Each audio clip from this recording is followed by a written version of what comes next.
The wind was the first owner of this land. It came down from the high mesas of the Arizona and New Mexico territory, tasting of red rock and juniper, and it carried nothing but dust. This was the year 1877, or perhaps 1878. The calendar in Red Butte's general store was missing a few months. Time did not move in straight lines here. It moved in circles, like the hawks riding the updrafts over the canyons. Evelyn Hollis, whom the town called Evie, knew that wind. At 22 years old, she felt like she had been breathing it for 100 years. She stood on the porch of the Hollis ranch house, a solid pine structure that her father had built with his own hands, now graying like his beard. The ranch was tucked against the last fold of the foothills before the land broke open into endless sagebrush flats. Beyond that, the red cliffs rose up, sharp and sudden, guarding the lands of the Doin. She held a leather rein in her hand, rubbing the oil into it with a calloused thumb. Her hands were not soft. They were the hands of a person who knew how to gentle a green-broke colt, farrow a pig, and strip a carbine in the dark. The carbine itself, a Winchester, leaned just inside the door, always ready, in Red Butte. They called her that stubborn Hollis girl. She knew the words they used. She was unmarried. She spoke her mind when men were talking, and she rode astride, in denim trousers she bought from the miner's supply. Not side saddle. They mistook her desperation for stubbornness. She mistook it for survival. The ranch was dying. It was dying of thirst. The small creek that fed their lower pasture had shrunk to a muddy ribbon, and the big cistern by the barn was half empty, the water level sinking lower each day. Her father, a man who had once seemed as strong as the mountains, was inside, confined to his bed. A cough had settled in his chest last winter and had not left. Now, it was a wasting sickness that Dr. McKay, a practical man with sad eyes and whiskey on his breath, could do nothing for. It is a weakness of the lungs, Evie, Dr. McKay had told her last week, closing his bag. He needs rest, and good food, and no worry. She had almost laughed. No worry. The ranch was drowning in worry. And debt. Her father's illness had left the ledgers in a tangle, and the bank in Prescott held a note that was coming due. Without healthy horses to sell to the army, they had no income, and without water, they had no healthy horses. There was only one place with water, Coyote Spring. It was a small miracle, a gash in the rock halfway between their land and the high mesa, where water seeped out cold and clean all year. It fed a pool big enough to water 100 head, and the overflow created a patch of green grass that was life itself in the dry season. A shadow moved on the ridge above the arroyo, the deep, dry channel that marked the edge of their property. Evie's eyes, sharp from tracking lost foals, snapped to it. It was not a deer. It was a man on a horse, sitting still, watching. He was too far to make out features, but he sat his horse in a way she recognized. He was not from the town. He was Doin. She felt no fear, only a familiar weariness. The spring was their problem too. At C.D. Nez sat his paint pony on the rim of the mesa, looking down into the valley. He was a young man, perhaps 26 or 27 winters, though he did not count them in the white man's way.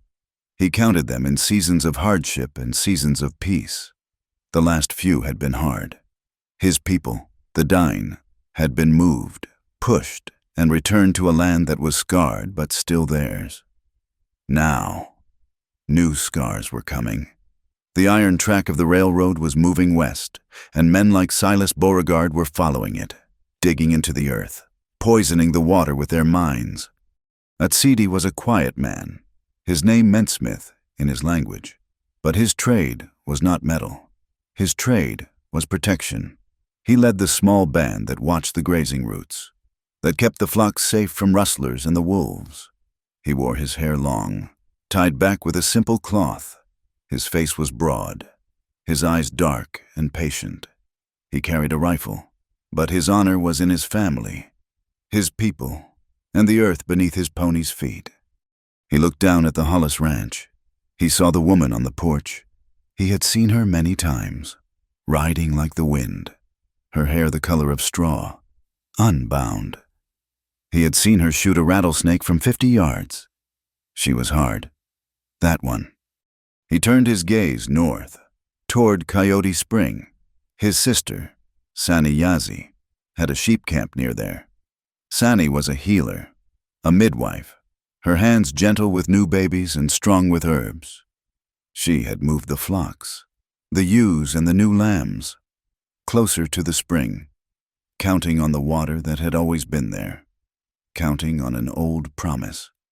The trouble, that Sidi knew, had a name: Silas Beauregard, a thick man with a politician's smile and a hired man's heart. Beauregard ran the new rail and ore company. He had bought the claims around Red Butte, and he had bought the men who ran the town. He was digging a new mine shaft, a deep one, and the word from the miners who drank in the town saloon was that he needed water, a great deal of water, more than the town well could provide. Beauregard had his eye on Coyote Spring. Evie went inside. The air in the house was thick with the smell of boiled linens and her father's sickness. He was asleep, his breathing a shallow rasp. His desk was in the corner, a chaotic mess of bills, letters, and survey maps. She had looked through them a dozen times. Her father had always told her the spring was safe. "There is an agreement, Evie girl," he had mumbled. Just last month, his mind clouded by fever. An old agreement, with the Doin, with that Sidi's grandfather. A handshake and a promise. "We share the water. It is not on any white man's map." She had searched for that agreement, for any piece of paper. She found nothing. Only the banknote from Prescott. Her father, a man of his word, had based their entire survival on a handshake with a man whose family the town considered savages. And now, he was sick. The paper was lost, if it ever existed, and she was trapped. She was caught between the town's law, which only respected what was written and filed, and the land's custom, which respected a promise. In Red Butte, the law had a face. Sheriff Tom Renner. Renner was a hard man, he had to be. He wore his badge on a stained vest and his pistol low on his hip. He had come to the territory to escape a past. Like most of them, he kept a lid on the town's simmering pot of miners, railroad workers, and gamblers. But Evie knew he took his supper at the hotel Silas Beauregard owned. He drank Beauregard's whiskey. His backbone, once strong, was being softened by comfort. And then there was Reverend Pike. The Reverend preached fire and damnation every Sunday in the small wooden church, his voice booming about order and civilization. But his morality, Evie had noticed, was flexible. He preached that the railroad was God's own instrument, taming the wilderness, and that Silas Beauregard was a philanthropist for bringing jobs to the valley. He conveniently forgot to mention the slag heaps poisoning the creek or the men who died in the unstable mine shafts. Atsidi Nez rode back to the sheep camp. The air was cooler up here on the mesa, but the ground was just as dry. The sheep huddled together, their coats gray with dust. His sister, Sani Yazi, was kneeling by a small fire, grinding herbs in a stone bowl. She was older than him by 3 years, and she had the quiet authority of a woman who has seen both birth and death. "The Hollis horses are thin," Atsidi said, dismounting. He spoke in Doin. Sani did not look up from her work. "The Hollis ranch is sick. The man is dying." "He is." "And the woman?" "She watches." Atsidi said, "She is strong, but she is one person." "She is one person who holds a paper that says the land is hers," Sani said. "We hold no such paper. We have only the memory of the land, and the word of her father." "Her father's word was good," Atsidi said. "A good word does not stop a bullet," Sani replied, her voice flat. "And it does not stop Silas Beauregard. His men were at the spring this morning. They were measuring." Atsidi felt a cold knot tighten in his stomach. Measuring? That was the white man's first step before taking. The sun was setting, painting the sky in violent shades of orange and purple. The red cliffs looked like they were bleeding. Evie Hollis stood by the corral, watching her best mare, a buckskin, lip at the empty water trough. The mare looked at her, its big, dark eyes full of a question Evie could not answer. She had to go to the spring. She had to see for herself. She would go in the morning. In Red Butte, Silas Beauregard was finishing his steak at the hotel. He was talking to Sheriff Renner. His voice was amiable, friendly. "Tom, it is a simple matter of progress," Beauregard said, wiping his mouth with a linen napkin. "That mine needs water. The railroad needs the ore from that mine. This town needs the railroad. It is simple economics." "That spring, Silas," Sheriff Renner said, stirring his coffee. "The Hollis Ranch uses it, and the Navajos, they have been for years." "The Navajos," Beauregard scoffed, "are squatters on federal land, and Evie Hollis is a 22-year-old girl playing rancher. She cannot even pay her feed bill. I have seen the note from Prescott." He leaned forward. "The law is on my side. Tom, I have a mining claim. That claim includes water rights. It is all filed, neat and tidy." Sheriff Renner looked into his coffee cup. He said nothing. "You just keep the peace," Beauregard said, patting the sheriff's hand. "Let progress do its work." That night, there was no moon. The wind blew, high and lonely. Evie lay in her bed, listening to her father's breathing in the next room. Atsidi Nez lay by the dying embers of his sister's fire, his rifle in his hand. He was not asleep. He was listening to the land, and the land was holding its breath. The stage was set, the water, the rock, and the sky waited. They had seen men come and go. They had seen promises made and promises broken. They were the only witnesses that mattered. The dawn broke cold and sharp. Evelyn Hollis did not wait for the sun to clear the mesas. She saddled her buckskin mare, her movements economical and angry. She tied the lead ropes of 3 other horses to her saddle horn.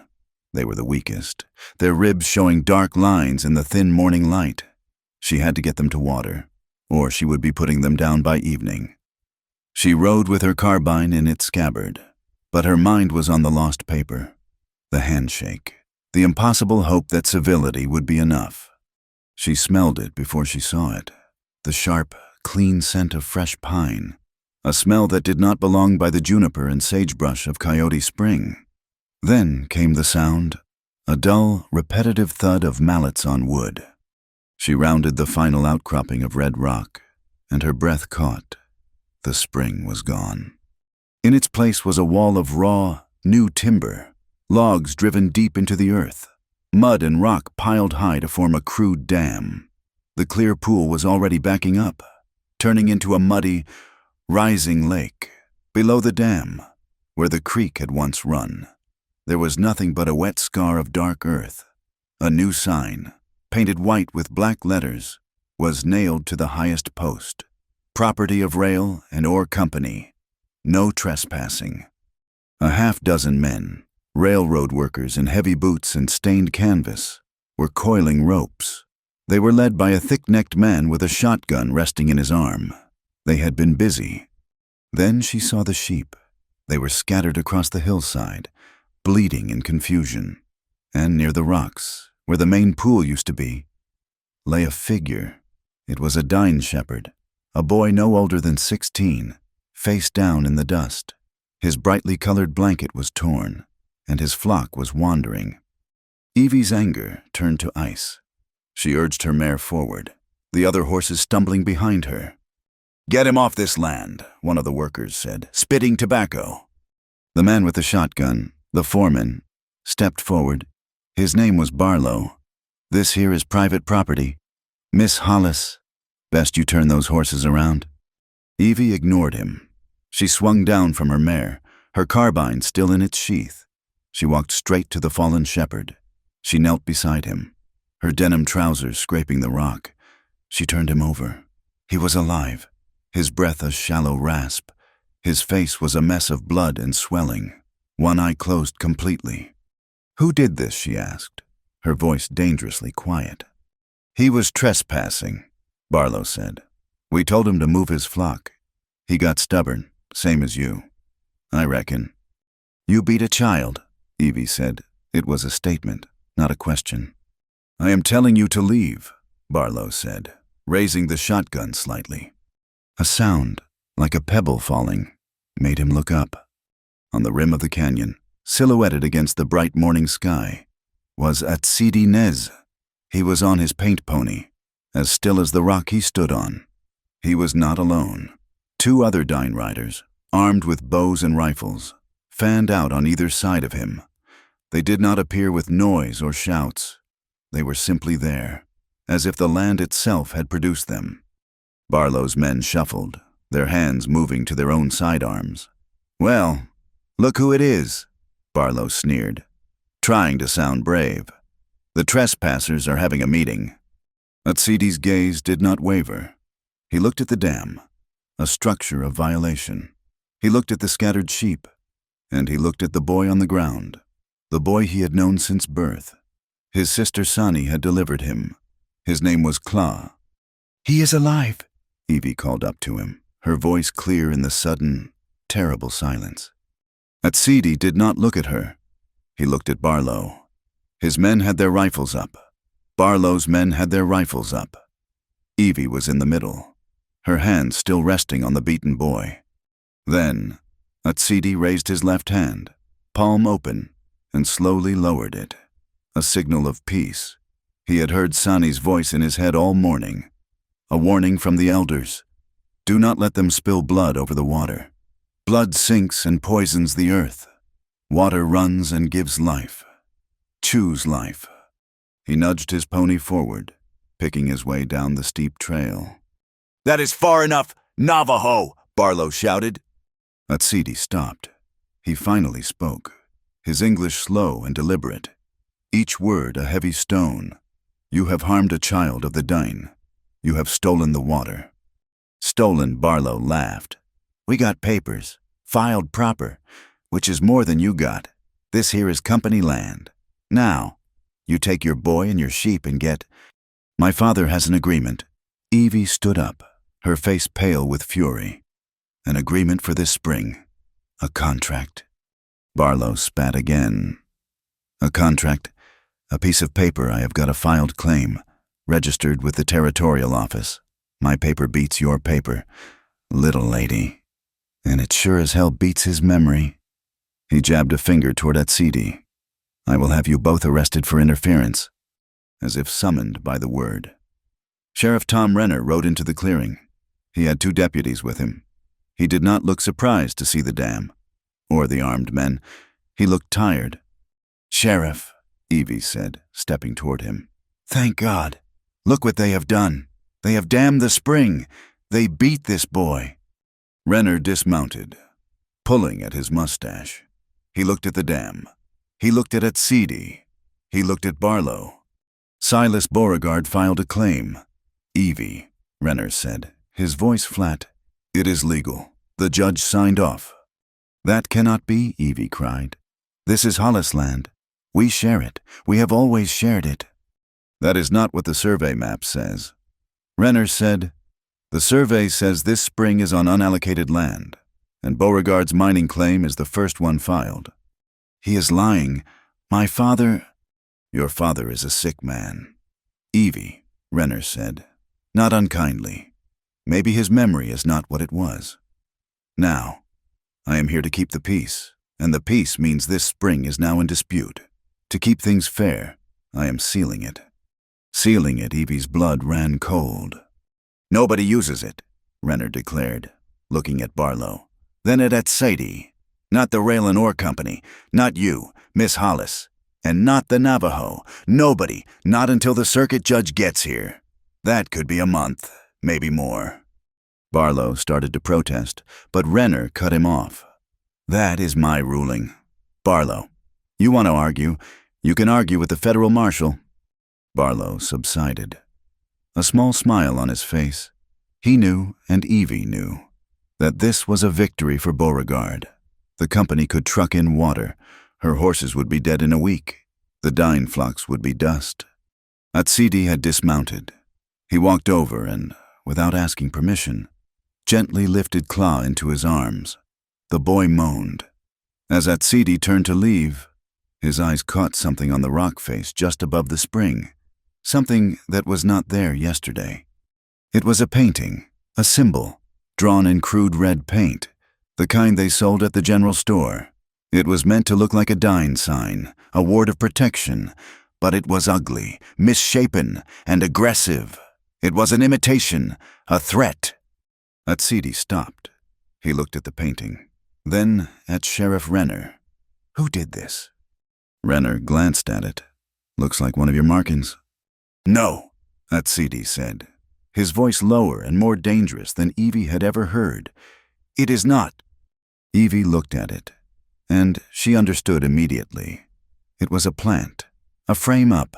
Someone had painted that symbol there to make it look like the Doin were claiming the spring with threats, to justify the violence. Sheriff, look at it, Evie insisted. That is fresh paint. It is a lie. Someone is trying to start a war. Sheriff Renner just shook his head. I see a lot of anger. Evie, all I can do is put a lid on it. Now, everybody clear out. This spring is closed. Evie watched Atsidi carry Claw up the trail. Her horses were nickering, smelling the water they could not reach. She had never felt so helpless. That night, she did the only thing she could. She rode to the arroyo, the dry wash that marked the boundary. She did not know if he would be there, but she had to try. He was waiting, a shadow among the cottonwoods. Your boy, she asked. His arm is broken. Sani, my sister, is tending him. The sheep are scattered. The ewes are crying for water. Your horses. They are dying, she said simply. They stood in silence for a long moment. Two people from different worlds, bound by a common enemy. Your paper, Atsidi said. The agreement. You believe in it. I do, she said. My father would not lie. Sheriff Renner believes in his papers, the one Silas Beauregard gave him. Then we have to prove Beauregard is a thief, Evie said, her voice hardening. Atsidi nodded, as if he had been waiting for her to arrive at this truth. He is a thief, but he is not a fool. He is using water. The new mine, the one by the tracks, it runs on a steam engine, a big one. It needs water, more than the town well can give. Coyote Spring, Evie whispered. He has been stealing it, Atsidi said, long before the dam. He is not just taking the spring, he is taking it to hide his first crime. The old assay office, Evie said, her mind racing. The one near the played-out silver lode. It is closer to the spring than the new mine. It is where they keep the machinery manifests, the shipping ledgers. If he bought a steam pump, it would be in the records. He will have men watching it, Atsidi warned. Then we will have to be quieter than they are, Evie said. She looked at the man before her. She was trusting her life, her ranch, her father's legacy, to a man the town called a savage. He simply asked, when? Tonight, she said. The old mine was silent, a skeleton in the starlight. They moved like ghosts. Evie showing Atsidi the weaknesses in the structures she had known since she was a child. The office was a small shack leaning against the head frame. The door was locked. Atsidi produced a thin piece of steel, and the lock clicked open in seconds. The office was thick with dust and the smell of old paper. They lit no lamp. They used the thin light from the moon through the dirty window. Here, Evie whispered, pulling a heavy ledger from the shelf. Shipping manifests. She ran her finger down the pages. Crates of blasting powder. Pickaxes. Shovels. Then she heard it. The crunch of a boot on gravel outside. Atsidi was already moving, blowing out the candle, pushing her toward the back wall. The door flew open. 3 men stood in the doorway, silhouetted against the night. The man in the middle, thin and wearing a long duster, struck a match. His face, illuminated in the sudden flare, was pale, with eyes like a hawk. His name was Finch. He was a hired gun, and he worked only for Beauregard. The boss said you were stubborn, Miss Hollis, Finch said, his voice a dry rasp. He said you would come sniffing. He just was not sure when. Evie grabbed the heaviest thing she could find, an ore sample, and threw it. It missed. Atsidi shoved the heavy desk over, blocking the men, and grabbed Evie's hand. The back door. They scrambled. The back door was barred. Finch and his men were pushing the desk aside, laughing. Nowhere to run. Girly, Finch said. Then Evie smelled it. Sulfur, and something hissing, a sound from the tunnel that connected to the office. Finch heard it too. His laughter died. His pale face went white. The fuse, that idiot Barlow. He set the fuse.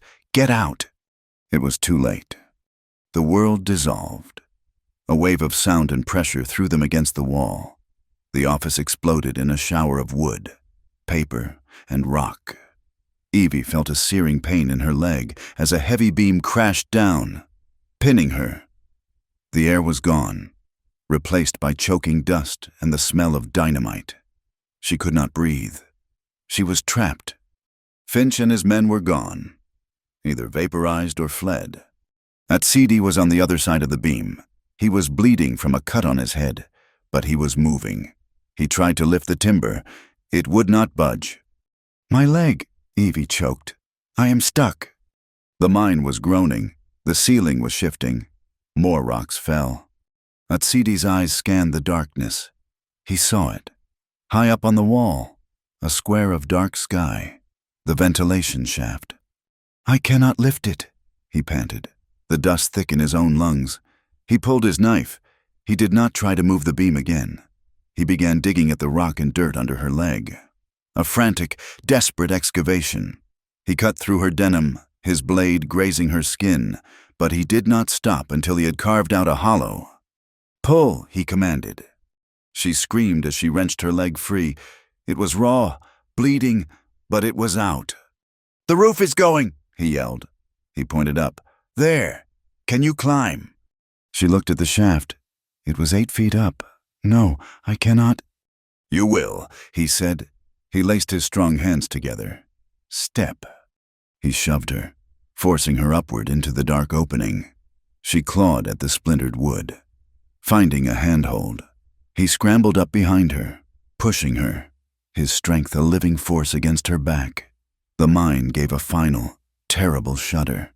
The entire structure behind them collapsed in a roar of falling rock.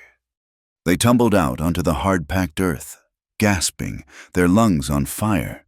They lay there for a full minute. 2 battered survivors, covered in grime and blood.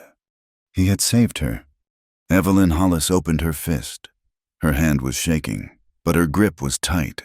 Clutched in her palm, crumpled and stained, was a single piece of paper. An invoice she had grabbed in the chaos. Schuyler Steamworks, 1 heavy-duty water pump. They parted before the sun came up, 2 shadows slipping away from the smoking rubble of the mine. Evelyn Hollis's leg was a throbbing map of pain, but the scorched paper in her pocket felt heavier. Atsidi Nez had touched her arm before he melted back toward the mesa, a light, brief pressure that was not a comfort, but a warning. The sheriff is not your friend, he had said. She knew. She rode into Red Butte not at a gallop, but at a walk, her mare limping slightly from the hard ride and the night's escape. Evie's face was smeared with soot, her hair matted with dust, and her denim trousers were torn and bloody at the knee.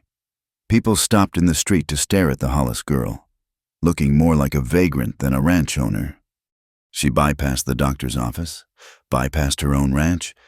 She went straight to the sheriff. Tom Renner was in his office, drinking coffee that smelled like boiled boot leather. He looked up when she entered, his eyes widening almost imperceptibly at the sight of her. Evie, what in God's name happened to you? Justice, sheriff, she said, her voice a dry rasp. She slapped the crumpled invoice on his desk. The paper was brown and brittle at the edges from the heat. I found this. Renner picked it up. He squinted at the text. Schuyler Steamworks, 1 heavy-duty water pump. This is a shipping bill.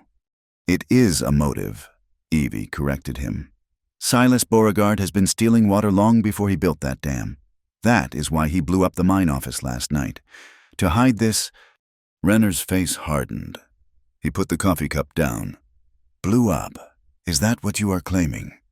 Claiming I was in it. Finch and his men were there. They set the charge. They tried to kill me. She leaned on the desk, the pain in her leg making her dizzy. And at Sidi Nez, he was there too. He saved my life. The sheriff's chair scraped the floor as he stood up. He was not looking at her with concern. He was looking at her with a new, cold calculation. You were with the Navajo. I was with a man who, unlike you, is trying to find the truth. The truth, Renner said, is that the old assay office was destroyed last night, and Silas Beauregard is telling the whole town it was a renegade attack. He is saying the Navajos did it, trying to start a war. He is saying they were led by one man, at Sidi Nez. Evie felt the floor drop out from under her. That is a lie. I am a witness. I am telling you Finch was there. You are a witness who is trespassing on company property with a wanted man, Renner said. He carefully folded the invoice. This is evidence. I will have to hold on to it. For the investigation. What investigation? You have the proof right there? The circuit judge will be here. Maybe next week. Maybe the week after. We will present all the evidence then. He slid the paper into his desk drawer and locked it. Now, Evie, I am telling you as a friend. You go home. You wash your face. You tend to your father. You stay out of this. You are in over your head. You are letting him win, she whispered, her hands clenched into fists. I am keeping the peace, he said, turning his back to her. Now, go home. By noon, the town was buzzing. Silas Beauregard was buying drinks at Hill's Saloon, a generous man grieving the destruction of his property. The reward notice was nailed up by the post office. Next to the freight schedules, $200 for the capture of Sidi Nez, dead or alive. It is a damned outrage, a miner with a Cornish accent said, slamming his glass on the bar. The man brings jobs. He builds the town, and these savages, they blow up his mine. They ought to send the cavalry. The cavalry, a younger man, an Irish immigrant, shot back. And what about Beauregard? He pays us in scrip, not dollars. And the scrip is only good at his company store. He is the thief, not the Navajo. The saloon owner, Hill, a man who had seen it all, just polished his glasses and said nothing. The arguments were good for business. On Sunday, Reverend Pike took to his pulpit. He did not mention the explosion. He did not mention the spring. He preached about divine order. He spoke of the wilderness, a dark and savage place, and the holy mission of civilized men to tame it. He spoke of the railroad as an instrument of God's will, a ribbon of steel bringing light into the darkness.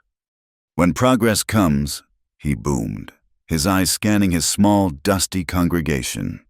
There will be those who stand in its way. There will be those who cling to the old, pagan ways. They will be swept aside by the hand of providence. It is the natural order. It is God's plan. Evie sat in the back pew, her legs stiff, her heart a cold stone.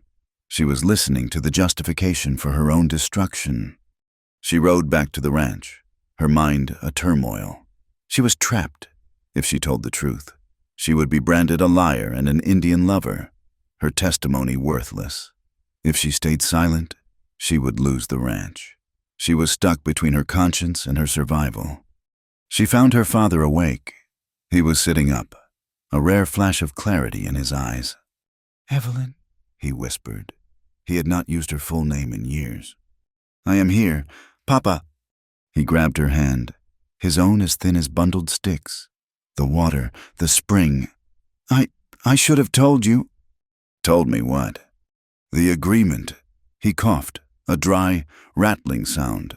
It was a handshake. His grandfather. At Sidi's. A good man, a true man. I felt the sickness coming. Evie, a year ago, I knew it was bad. I did not want to file the paper. She stared at him, not understanding. The paper, he wheezed, fighting for breath. The territorial court. If I filed the water agreement, they would look at my finances, they would see the debt, they would see I was sick, they would say I was not fit, they would take the ranch. Take you. It hit her like a physical blow. He had not been careless. He had not forgotten. He had hidden his illness, hidden the truth, to protect the agreement. He had tried to hold the ranch together with his bare hands, and in doing so, had given Silas Beauregard the very opening he needed. Her frustration with her father's seeming weakness evaporated, replaced by a fierce, heartbreaking love. He had been trying to protect her.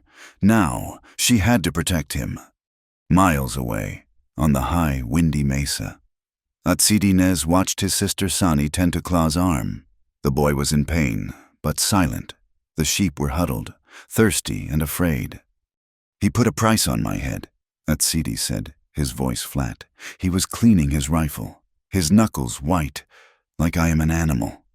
Sani Yazi did not look up. She was wrapping the boy's arm in a poultice of yucca root and sage. He is an animal. He does not know the way of harmony. He knows only of taking. I could take, Atsidi said, his voice dropping. I could take his men. I could burn his new mine. I could make him feel the fear he puts in others. And you would become him, Sani said quietly. She finished her work and finally looked at her brother. Her eyes were deep and clear, like the spring water they had lost. Our grandfather told us, the best warrior is not the one who spills blood. The best warrior is the one who keeps the water running. For the people, spilling blood is easy. It is the end of a story. Keeping the water safe, that is a life. That is a battle. He met her gaze. The anger did not leave him, but it settled, turning from a hot fire to a cold, hard stone. He was a warrior. He would fight for the water. He would fight for his life. He would not become Silas Beauregard. 3 days later, Evie rode out. Her leg was stiff, but she had managed. She did not ride toward the town. She rode toward the mesa. She had a pack mule with her, loaded with 2 crates. She found the sheep camp. It was smaller, hidden in a box canyon. Atsidi stepped out from the rocks, his rifle in his hand, his face unreadable. She did not speak. She dismounted and began unstrapping the crates. The first was full of supplies from her father's stores, liniment for the horses, bandages, a large tin of salve for rope burns, a sack of grain.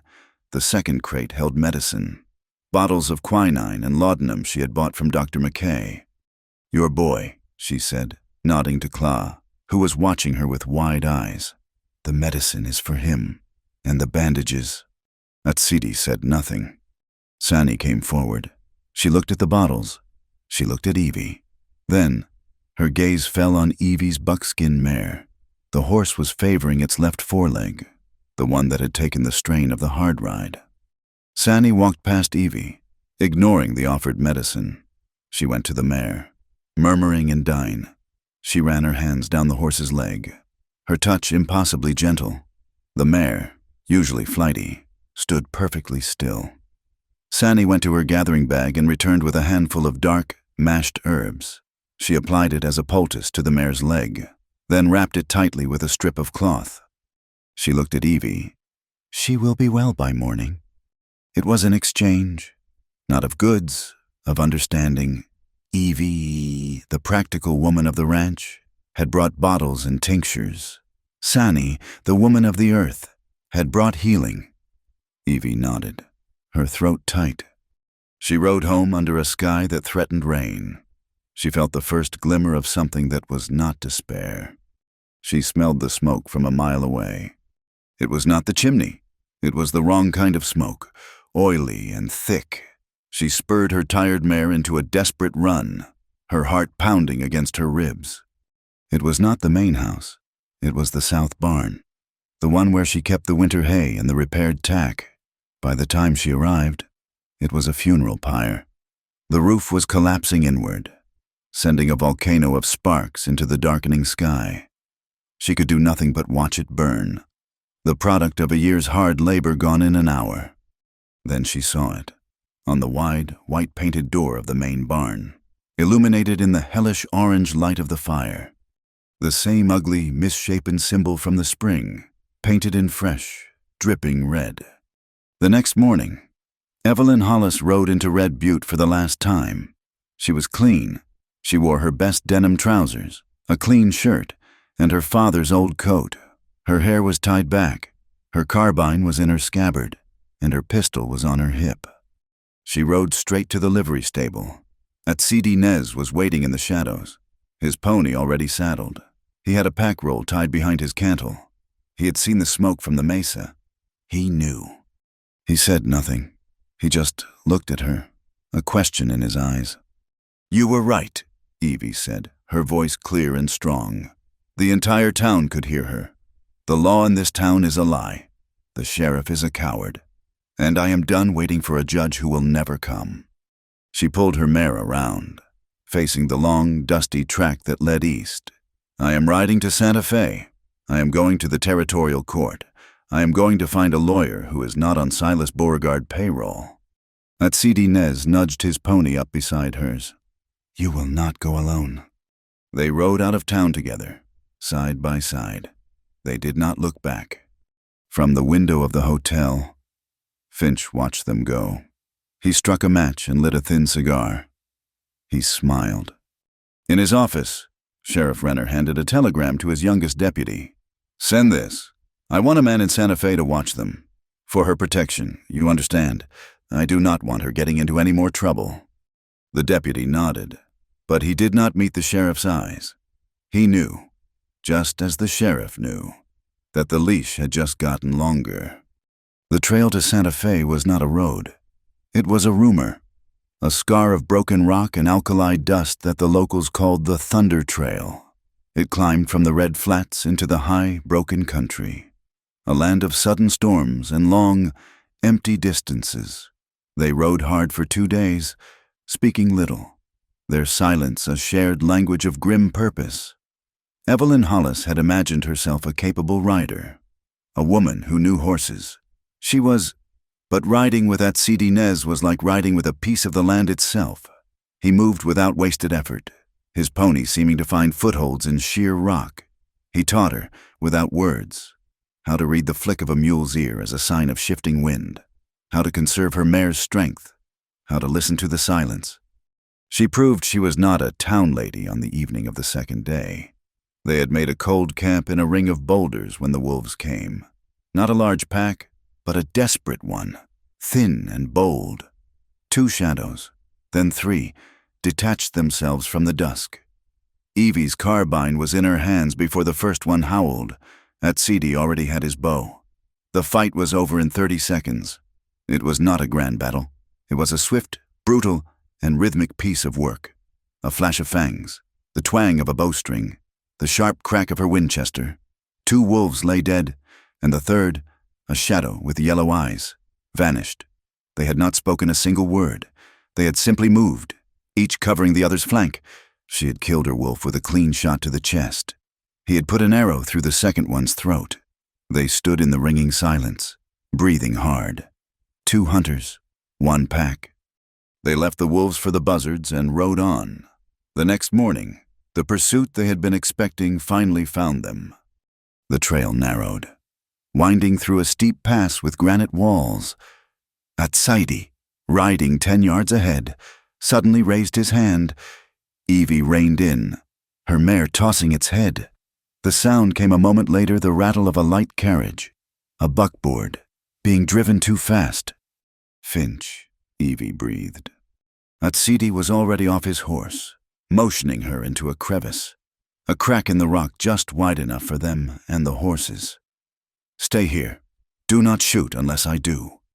He disappeared, climbing the rock face like a goat. Evie held her breath, her rifle in her hands. The buckboard came skidding around the bend. Finch was not in it. 2 of his hired guns were. They pulled the carriage to a halt, blocking the pass. One of them, a heavy man with a greasy vest, laughed. He pulled a stick of dynamite from a crate in the back.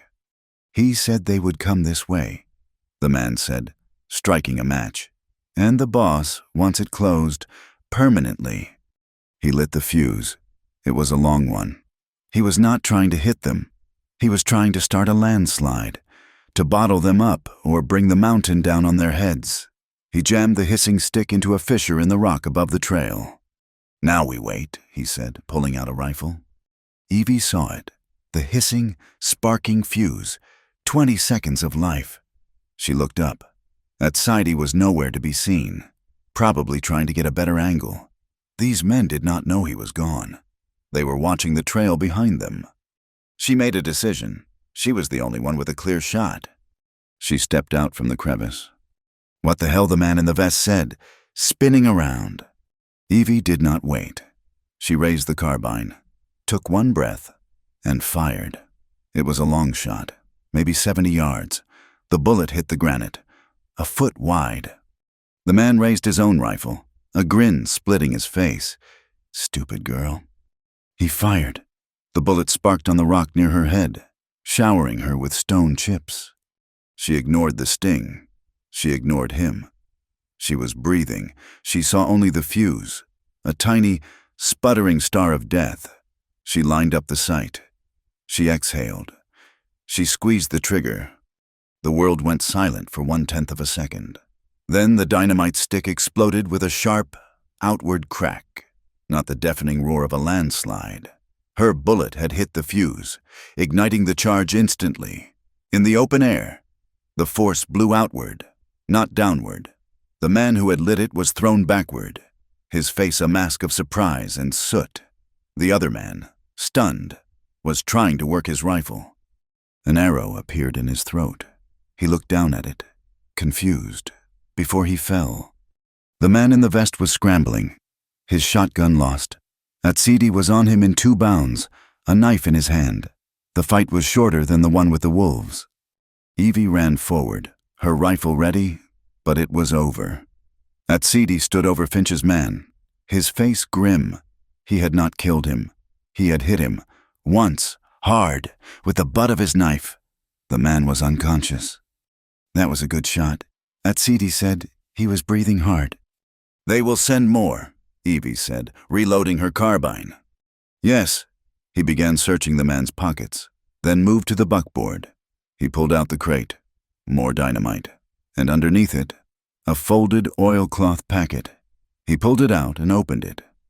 It was a map, not a hand-drawn one, but a professional survey map, marked with crisp black lines. It showed the area around Red Butte. It showed Coyote Spring, and it showed, in a neat red circle under the spring, the words Silver Lode, untapped. "My God," Evie whispered. It was never about the water. Not just the water. It was the mine. He wanted the land, and the spring was the way to get it. "He is poisoning the earth to get at the rock," Atsidi said, his voice full of a cold disgust. He folded the map and tucked it into his shirt. "This is the paper we need. This is his heart." A new sound made them both spin. Weapons raised, a clatter of hooves, a jingling harness. But this was not a buckboard. It was a small, sturdy wagon, painted a cheerful green, and it was piled high with boxes. A figure was perched on the driver's seat. The figure was a woman. She was small, dark-haired, and wearing a pair of spectacles. She pulled the wagon to a halt, showing no fear at all. She looked at the unconscious man, the dead man, the exploded dynamite, and the 2 of them, standing there with guns.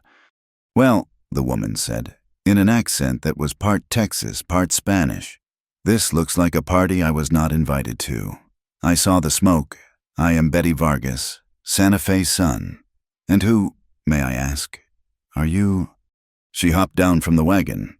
She was Mexican-American, and she moved with a brisk, fearless energy. Before they could answer, she had pulled a large, boxy camera from her wagon and was setting up a tripod. "Do not move," she commanded. "The light is perfect. A woman with a rifle, a Navajo warrior, and a dead outlaw. This is what I call a front page." She disappeared under a black cloth, and a bright flash of magnesium powder lit the pass. They spent an hour with Betty Vargas. She was a whirlwind. She was a traveling reporter, a photographer, and, as she put it, a professional pain in the neck to men like Silas Beauregard. She had been tracking his land grabs for months. "This," she said, holding up the survey map, "is the nail in his coffin. And this," she said, tapping a photograph she had taken of the unconscious man, "is the hammer. I will print this. I will send it to the territorial governor. Beauregard will not be able to buy his way out of this one." She offered them a ride, but they declined. They had to move faster. She gave them food, hardtack and dried apples, and a promise. "I will see you in Santa Fe. You find your lawyer. I will find my editor. We will give them a war on two fronts, law and ink." She drove off, her wagon rattling, and Evie felt, for the first time, that they were not entirely alone. That night, they stopped at a trading post, a low-slung adobe building called the Dry Roper. It was run by a mean-eyed man who sold overpriced beans and watered whiskey. Atsidi waited outside with the horses. Evie went in to buy grain. "2 sacks of oats," she said, putting her money on the counter. The owner, a man named Hill, the same man from Red Butte, looked past her, out the dirty window. "I will sell to you. I will not sell to him, and he cannot eat on my porch." Evie turned.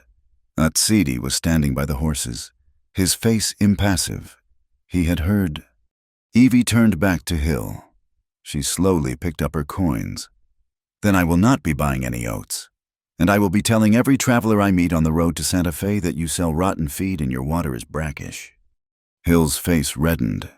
He glanced at the pistol on Evie's hip. He looked at her eyes, which were as cold as a winter creek. "Fine," he snarled. "Take the damned oats." But he eats out back, with the dogs. "We will eat on the porch," Evie said, "or we will eat in here." They ate on the porch. It was a small victory, but it tasted sweeter than the stale bread and beans. They made camp miles later, high on a ridge, with a small, smokeless fire of juniper wood. The air was thin and cold. The events of the day, the fight, the map, the confrontation at the trading post, settled around them. "You did not have to do that," Atsidi said, staring into the small fire. "At the post." "Yes, I did," Evie said. She was rubbing her mare's sore leg. Sanny's poultice long gone. "It is not your fight." "Is it not?" she asked. "They burn my barn. They try to kill me. They try to cheat you. It seems to me it is the exact same fight." He was silent. Then he spoke, his voice so low she had to lean in to hear him. "When I was a boy," he said, "we were taken, during the long walk. We were marched to Bosque Redondo. It was a bad place. The water was poison. My younger sister, she was 4. She caught the fever. She died in my mother's arms. We buried her in sand, 100 miles from home." Evie stopped rubbing the horse. She sat on the rock, her heart aching. "My mother," she said, her own voice thick. "She was caught in a blizzard, checking the fence line. We found her the next day. She was frozen. I was 10. I never felt warm again, not for a long time." They sat in the shared darkness, 2 people defined by the things they had lost. "I will get you to Santa Fe," Atsidi said, finally. He looked at her, his eyes catching the firelight. "And you will get your water," she replied. "We will get it back." It was a new promise, a double promise. The sky, which had been clear, was now a bruised purple. The wind had picked up, and it carried the smell of ozone. The thunder trail was about to earn its name. It hit them in the arroyo. They were crossing a wide, dry riverbed, a half-mile of sand and rock. When the sound came, it was not thunder. It was a low, hungry roar, the sound of 1,000,000 tons of water. Atsidi Evie screamed, pointing up the canyon. It was not a wave. It was a wall, a brown, churning wall of water, logs and debris, moving faster than a running horse. "Run!" he yelled, grabbing her mare's bridle. To the high ground now. They spurred their horses, the animals already panicked, smelling the water. But it was too late. The arroyo was too wide. The water hit them. It was not a river. It was a fist. The force knocked Evie's mare off its feet. Evie was thrown, tumbling in the frigid, muddy water. She could not find the surface. She was being dragged, her lungs burning. A log struck her, knocking the last of her breath out. She was drowning. Then a hand, strong as steel, was in her coat. Atsidi. He was still on his pony, the animal fighting to keep its footing, but he had her. He was pulling her, dragging her against the crushing force of the flood. He got her head above water. She gasped, choking. "My horse." "She is gone," he yelled, his face a mask of terrible strain. "Hold on." He was trying to get her onto his pony. The animal slipped. Atsidi roared, a sound of pure effort, as he took her full weight and hauled her up, shoving her into the saddle. He was in the water, clinging to the stirrup. The force of the water was too much. It was dragging them all down. "The rope," he shouted, pointing to his saddle horn. She fumbled, her hands numb, and uncoiled his lariat. He took it, and with a strength she could not believe, threw it. The loop snagged a heavy, ancient root system on the far bank. He tied the end to the saddle horn. He had anchored them. He hauled himself up, half on the horse, half off, and pulled Evie tight against him. "Hold on!" he yelled again. He cut his pony loose. The animal, free of their weight, swam for its life. Atsidi, with Evie clinging to his back, began pulling them, hand over hand, along the rope, through the roaring, debris-filled water. It took an eternity. By the time they reached the bank, they were more dead than alive. They collapsed on the muddy shore, shivering as the floodwaters roared past them in the dark. Evie was alive. Her mare was gone. Their supplies were gone. But they were alive. Atsidi tried to stand. He cried out, a sharp, involuntary sound. "What is it?" Evie scrambled to him. He was holding his left arm. In the chaos of the rescue, in the moment he had hauled her from the water, he had pulled his shoulder from its socket. "It is nothing," he panted, his face pale in the gloom. "It is not nothing. She said she was a rancher. She knew dislocations. She set her jaw. This is going to hurt. Do not move." She put her boot in his armpit, grabbed his wrist, and pulled. He did not make a sound. There was a dull, wet pop. He sagged, his head falling back. They were soaked, freezing, and had lost almost everything. They found a small overhang, a shallow cave, and huddled together for warmth. "I am sorry," Evie whispered, her teeth chattering. "My horse." "It is just a horse," he said. "We are alive." She pulled out the one thing she had saved, the small medicine kit from her belt. Sonny's herbs were gone, but she had bandages. She began to wrap his shoulder, her touch as practical as Sonny's had been. He was shivering, his body reacting to the pain and the cold. He began to hum, a low, rhythmic sound. It was not a song she knew. It was a chant, a series of notes that rose and fell like the wind. "What is that?" she asked. "A song," he said, his voice rough, "a healing song. Sani sings it, for when the body is broken, it reminds the spirit to stay." He closed his eyes, but he kept humming.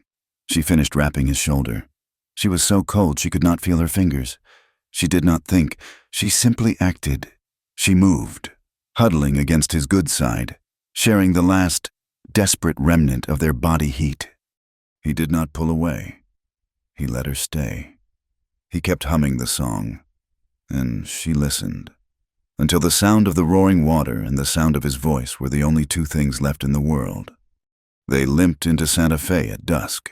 2 days later, they were a sight, a man and a woman, covered in the dried, cracking mud of a flash flood, sharing a single paint pony. Evelyn Hollis's face was bruised from the log that had nearly drowned her, and Atsidi Nez's left arm was bound tight to his chest. His handsome face was pale and drawn with pain. The citizens of Santa Fe, a bustling mix of Spanish governors, American merchants, and soldiers, stared at the pair as if they were apparitions. The city, with its grand plaza, its cathedral, and its fine adobe houses felt like a different world, one of glass and manners, and they had just crawled out of the earth to stand on its doorstep. Betty Vargas found them before the local sheriff did. They had been asking for the Santa Fe Sun, and she burst out of the newspaper office, her spectacles in danger of falling off. "Saints and sinners," she breathed, taking in their appearance.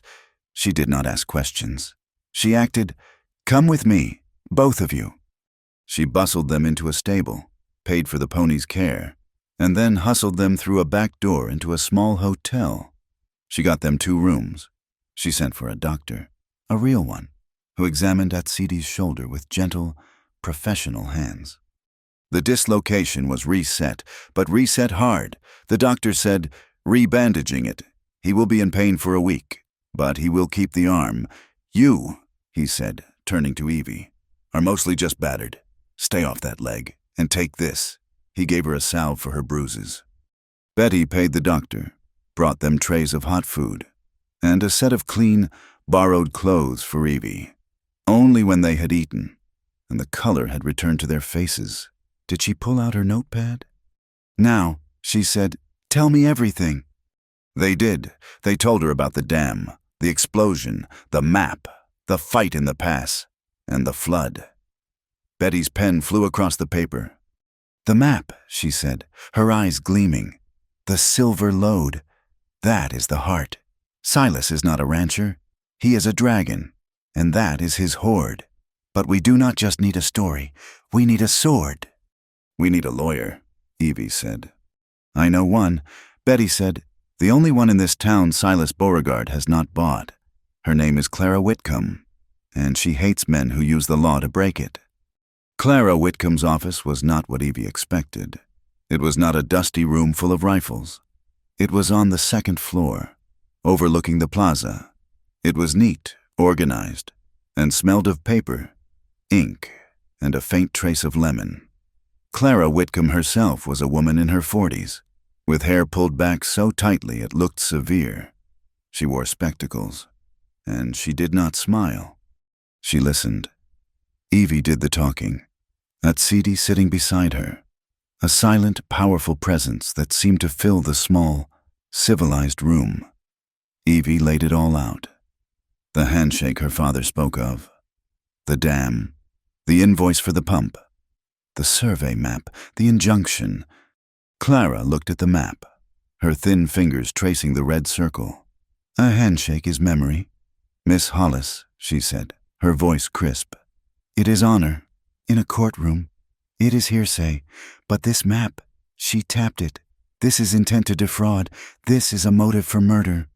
She looked at Atsidi. "And you, Mr. Nez, you are the man with the $200 price on his head, for a crime you watched happen."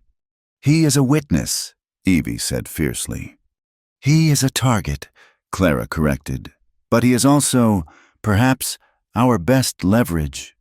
She agreed to take the case. She spent the next day in the Territorial Archives, a place of dust and forgotten records. Evie and Atsidi waited in the plaza. He was a man of the high mesas, and the city, with its crowds and its narrow, shaded streets, made him restless. He felt trapped. Evie felt the same. Every hour they waited. The water level at Coyote Spring was dropping, and her father was one day closer to death. Clara returned that evening, and her face was grim. "I have good news, and I have very, very bad news," she said, dropping a heavy ledger on her desk. "The bad news first," Evie said. "Silas Beauregard is not a fool. His man in Santa Fe filed an emergency injunction with Judge Pierce this morning. Pierce is, to put it politely, a friend of the railroad. He has signed a temporary order." What order? Evie's stomach was cold. An order granting the Rail and Ore Company the right to continue drawing water from Coyote Spring, under guard, for the public utility and continued operation of the railroad, citing the, and I quote, "recent and violent sabotage by unknown parties." Evie sat down. "He is legalizing it. He is using our own explosion against us." "He is," Clara said. He can drain that spring dry in a week, and it will all be perfectly legal. Sheriff Renner will have this order by tomorrow. He will have to enforce it." "You said there was good news," Atsidi said, speaking for the first time. His voice was low, and it cut through Evie's despair. "I did." Clara opened the massive, dusty ledger. "This tax records, 1868. I could not find your father's handshake agreement, but I found this. A petition to the territorial assessor for a tax abatement. It is a request to build and maintain a shared water trough at Coyote Spring. It is signed by your father, Samuel Hollis." She ran her finger down the page. "And here, a second signature. A representative of the Doin. The name is hard to read. A man named Chi Hastayan." Atsidi's head snapped up. "My grandfather." "Exactly," Clara said. "This proves, in a court of law, that your father and his grandfather had a legal, recognized, shared interest in that spring. It proves prior use. It proves community." Clara stood up, pacing her small office. "Here is our war. Beauregard has an injunction based on a lie. We have a tax record proving a history and a map proving a motive. But it is not enough." "What do we need?" Evie asked. "Beauregard will claim that handshake never happened. He will say the tax record is just about a trough, not the spring itself. The map is good, but he will claim it is a forgery. We need the one thing he cannot buy or bury. We need a living witness." Clara looked directly at Atsidi. "We need Chi Heston. We need your grandfather. We need the man who shook Samuel Hollis's hand. We need him to stand up in front of the circuit judge and tell his story." The new judge, Evie remembered. "The one who is not corrupt. Judge Isaac Thorne." Clara nodded. "He is an honest man, and he is due in Red Butte in 2 weeks. That is our deadline. Beauregard has the spring for now, but Thorne can reverse it.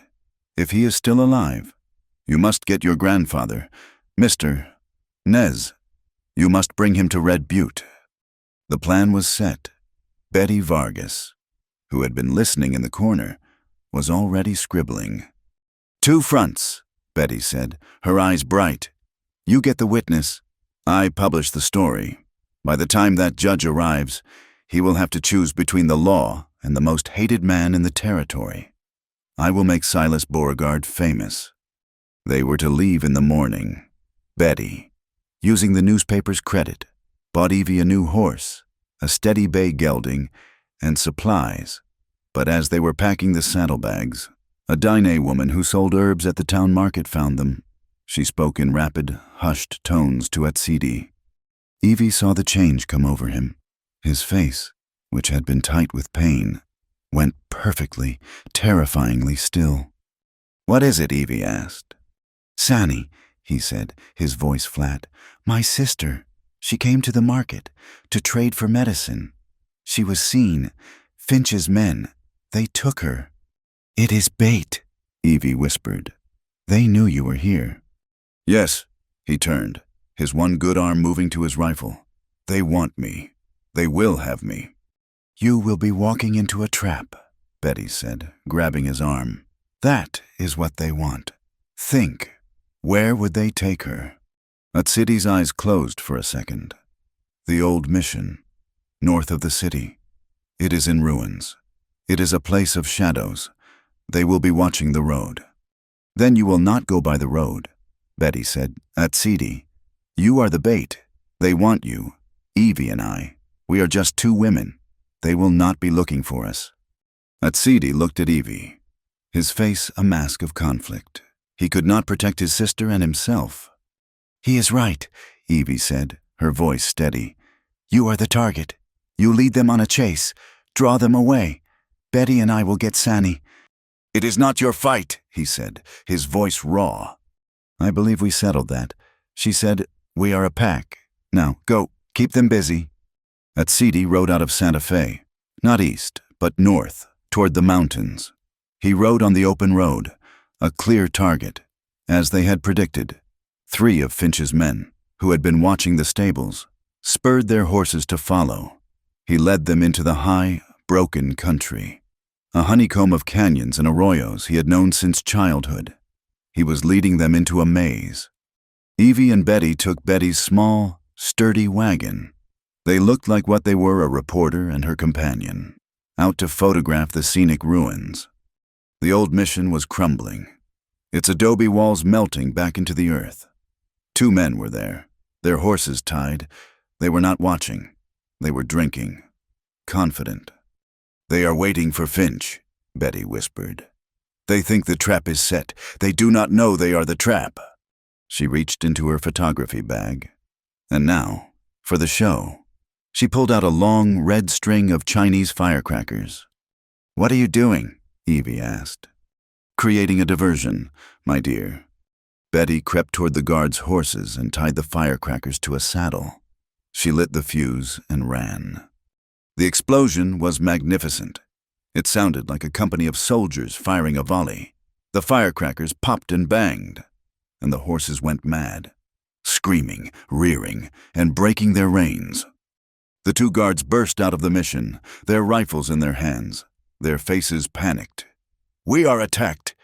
It is the Navajo!" "Go!" Betty yelled. Evie ran. She did not hesitate.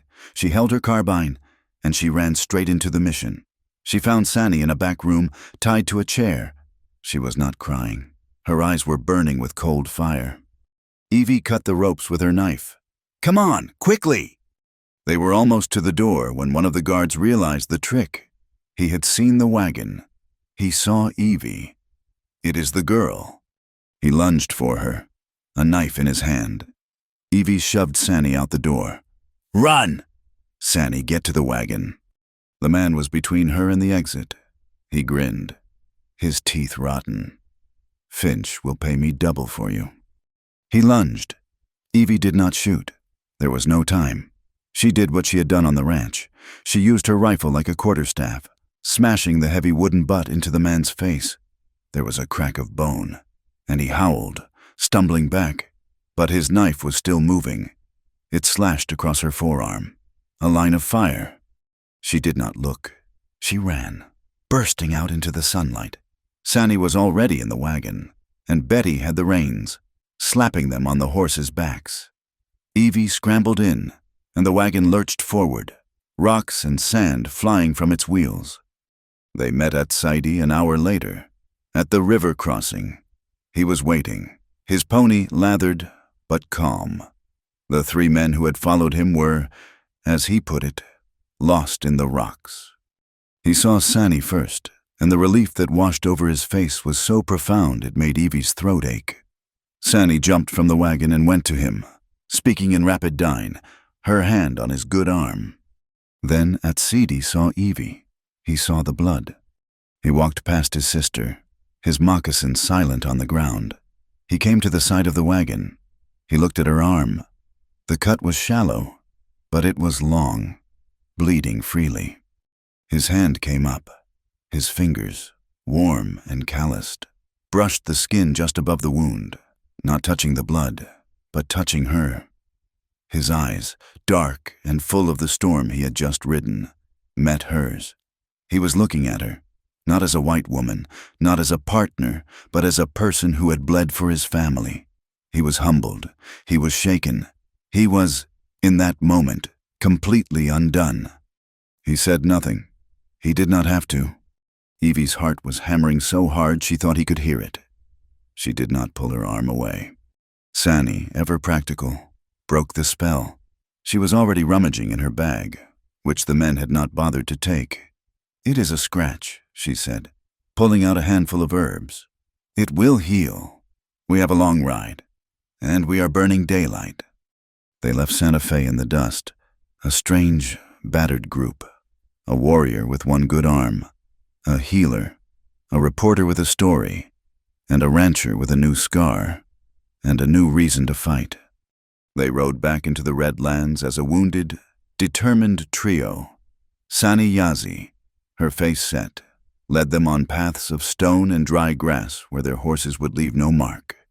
Evelyn Hollis rode the new bay, her arm a line of stiff, aching fire beneath Sani's herbal bandage, the silver amulet a secret warmth against her skin. Atsidi Nez rode with his left arm bound tightly, his body moving in a rhythm of contained pain. They were 3 people, but they moved as one, a single unit of purpose. Betty Vargas had gone her own way, back to the telegraph office, a warrior armed with paper and ink. "You get the witness," she had said, her spectacles flashing. "I will make sure the entire territory is waiting to hear him speak." For 2 days they rode, hiding by day in washes and arroyos, traveling only under the cold, in different stars. On the 3rd morning, they reached the edge of the high mesa.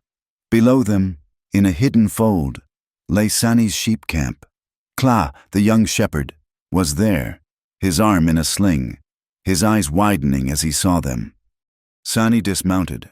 She would go no further. Her place was here, with the sheep and the wounded. She spoke to Atsidi in the low, flowing sounds of Doin. "My grandfather is not here," Atsidi translated, his voice rough with fatigue. "He has gone to the high canyons, a quiet place, to pray. She has told me the way." Sani looked at Evie, her gaze level and unreadable. She stepped forward and touched the fresh scar on Evie's arm. She said nothing, but her touch was an acknowledgement. It was a scar earned in her service. Then she turned back to her brother, gave him a small pouch of herbs, and watched as they rode away. Evie and Atsidi rode on alone. The land changed, growing harsher. The red rock gave way to sheer granite cliffs, the air thinning as they climbed. By late afternoon, the sky was no longer blue. It had turned a sick, oily yellow, and the sun was a dim, red coin behind a veil of dust. Atsidi stopped his pony, his head raised, sniffing the air. He had been quiet for hours, lost in his own world of pain and duty. Now, he was alert, every line of his body tense. "What is it?" Evie asked, pulling up beside him. "A wind," he said, "a bad one. We must find shelter." It did not come on slowly. It hit them as a physical blow. The world disappeared. One moment they were in a canyon. The next they were inside a howling, red monster. The wind screamed, a sound so loud it was a physical weight, pressing against her ears. Sand, sharp as ground glass, scoured her face and her hands. She could not see her own saddle horn. She felt a hand, strong and sure, grab her bridle. It was Atsidi. He was yelling, but she could not hear his words. He was just a shape, a shadow in the red chaos, pulling her, dragging her horse forward. He had seen something, a dark line in the rock. It was a shallow cave, a hollow carved into the cliff face by 10,000 years of this same wind. They fell from the horses, pushing the frightened animals into the deepest part of the cleft, and then huddled behind a wall of rock. The sandstorm raged. It was not a storm. It was a siege. The world was nothing but noise and abrasive motion. They sat with their backs to the rock, their bandanas pulled over their mouths, the grit finding its way into their teeth, their eyes. Hours passed, or maybe it was only minutes. Time had dissolved. They sat shoulder to shoulder, not for comfort, but for shared reality.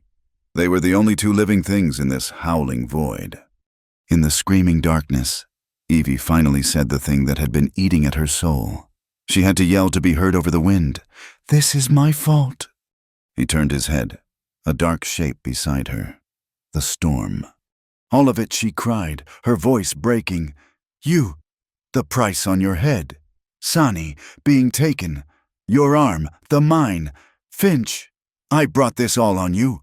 I brought the white man's poison to your door." She looked at her hands, raw and bleeding from the rains and the wind. "I am ruining you. Atsidi, if I had never spoken to you at the spring, if I had just let my ranch die, you would be safe." Atsidi was still, a profound stillness in the midst of the chaos. He reached out with his good hand and touched her face, his thumb gently brushing the grit from her cheek. His touch was a shock, a point of absolute calm in the fury. "You did not bring this," he said, his voice low, forcing her to lean closer to hear him. The wind ripped the words away, but she felt them. "Silas Beauregard brought this. The railroad brought this. It was coming, with or without you. You did not start this war. You just chose a side. He looked at her, and his eyes, even in the red gloom, seemed to see right through her skin, into the core of her. He was seeing the exhaustion, the fear, the fight, and the things she had been hiding from herself. He was afraid, too, not of Finch, not of the storm. He was afraid of this feeling that had taken root in his chest. A warrior protected his people. His oath was to the din, to the water, to the land. But this woman, with her straw-colored hair and her iron will, had become part of that land. She had become part of his hozo, his harmony, and he was terrified that this love would make him weak, that in a moment of crisis, he would choose her, one person, over the many. "You are not my ruin. Evelyn," he said, his voice rough, "you are my path." Her heart hammered against her ribs. This was madness. They were being hunted. He was a wanted man, and she was a white woman, an outcast. To speak of this here, now, was to invite destruction. "Atsidi," she whispered, and her voice was a warning. To him, and to herself, "You do not know what you are doing." It was the last desperate plea of her old life, the life where walls were walls, and worlds did not collide. He held her gaze. The wind shrieked, as if trying to tear them apart. "I know you are mine," he murmured, and he leaned in. It was not a kiss of passion, of fire. It was a kiss of belonging. It was as slow and as certain as the turning of the stars. His lips were chapped, tasting of dust and the storm, and they were the gentlest, strongest things she had ever known. He was not taking, he was asking, he was claiming. Evie's hand, which had been clenched into a fist against her knee, uncurled. She raised it, slowly, and laid her palm flat against his chest. She could feel his heart, a strong, steady beat beneath her hand. It was an answer. It was consent. He felt the touch. He deepened the kiss, just for a moment, a sharing of breath, a binding of two souls. Then, just as gently, he pulled back, resting his forehead against hers. They stayed like that, in the hollow of the rock, while the world tried to tear itself apart outside. He was the first to speak. "When this is over, when the water is safe, and the judge has heard the truth." "If we live," she whispered. "We will live," he said, "a simple statement of fact, and we will tell the people, Sani, your father, we will stand together, in the light." Later, the wind died, receding from a roar to a long, mournful moan.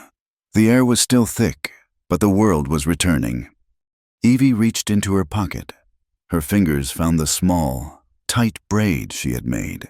It was woven from the tail hairs of her buckskin mare, the one she had lost in the flood. She had made it in Santa Fe, a small, private act of grief. "I made this," she said, her voice hoarse, "to remember her. She was a good horse." She pressed the stiff, wiry braid into his good hand. "It is all I have, a piece of my ranch, a piece of me." Atsidi closed his hand around it. He accepted the gift. Then he reached inside his shirt. He pulled the leather thong over his head, wincing as it snagged on his injured shoulder. On the thong was a single piece of turquoise, the color of a summer sky, set in a simple, hammered silver bezel. "My mother gave this to me," he said. "When I became a man, it is for walking in beauty, for hozo, to remind the spirit to stay in harmony, even when the world is chaos." He reached out and placed the thong around her neck. The silver was warm from his body, and it settled against her collarbone. "It will protect you," he said. She touched the stone. He held the braid. It was a silent, cultural exchange, a promise sealed. The dawn came pale and strange. The world was new, scoured clean by the wind, the sand piled in great soft drifts, like red snow. Evie stepped out of the shallow cave, her body stiff and sore. The silence was as loud as the storm had been. "Atsidi," she said, her voice sharp. He was beside her in an instant, his rifle in his good hand. He saw what she saw. Tracks in the new, damp sand, as clear as a drawing. The tracks of shod horses, at least 5 of them. They had been hidden from the storm. 2, in a wash not 200 yards away. Finch, Atsidi said, his voice flat. A shout echoed from the ridge above them. There they are! Finch. He was sitting on a tall black horse, a long-range rifle resting on his saddle. 5 other men fanned out, blocking the mouth of the canyon. They were between Evie and Atsidi, and the high country where Chi Hastin waited. They were waiting for us, Evie said, her hand moving to her carbine. They were tracking Sani. Atsidi said, his face granite. They knew she would lead them. Let us ride. They threw themselves onto their horses, spurring them into a gallop. They were not running to escape. They were running to find the path. A bullet whined past Evie's ear. So close she felt the heat of it. Another kicked up dust in front of her horse. He is pushing us, Atsidi yelled, his voice strained. Herding us, away from the high canyons, toward the open flats. They were good riders, on good horses, but they were outnumbered. They crested a small rise, and their hearts sank. A sheer wall of rock, a box canyon, lay ahead. Finch had them.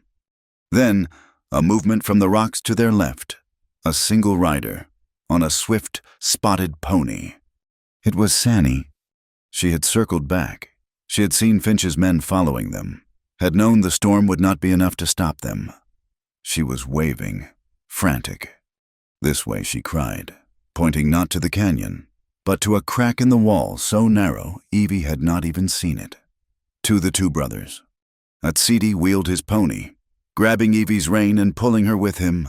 They plunged into the fissure. Finch and his men, seeing the trap, spurred their own horses, firing as they came. The path was not a path. It was a ledge, twisting and turning, barely wide enough for a single horse, with a sheer drop of 500 feet to the rocks below. Do not look down, Sani called back. Trust your horse. Evie did not. She trusted the amulet at her throat, and the man riding behind her. They could hear the shouts of Finch's men echoing in the narrow passage. They were following. They are fools, Sani said. She knew this pass. The rocks were unstable. They rounded a sharp bend. Behind them, 2 of Finch's men were riding too fast, too close. The lead man's horse slipped on the loose gravel. The man screamed, a high, thin sound as he and the horse tumbled, vanishing into the abyss. The second man, trying to stop, slammed into the rock wall. His horse reared, and he fell, his leg trapped between the animal and the stone. He was not dead, but he was not getting up.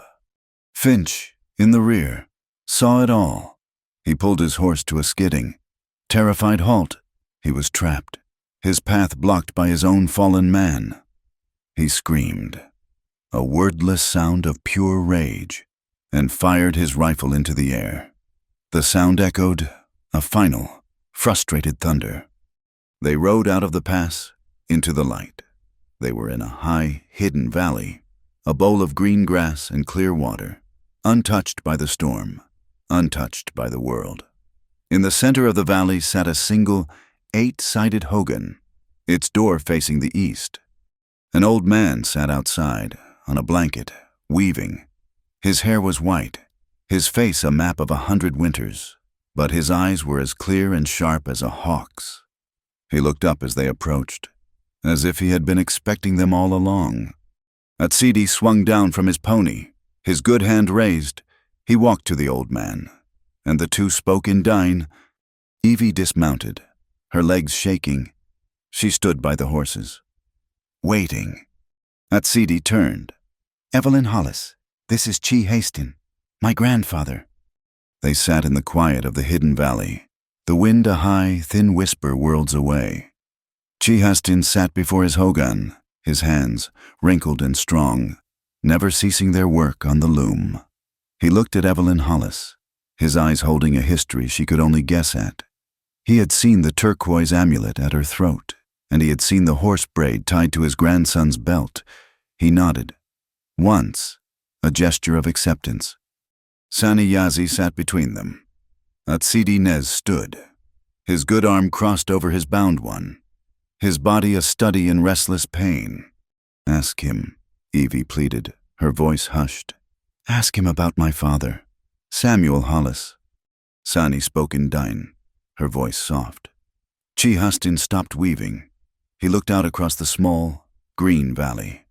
When he spoke, his voice was like rocks grinding together, ancient and slow. He says, Sani translated, that he remembers your father. He remembers a man with a sun in his hair, the color of your own.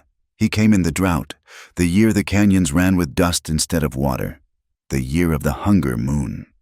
The old man's words, filtered through Sani, painted the picture. It was a time of desperation. Samuel Hollis's horses were dying.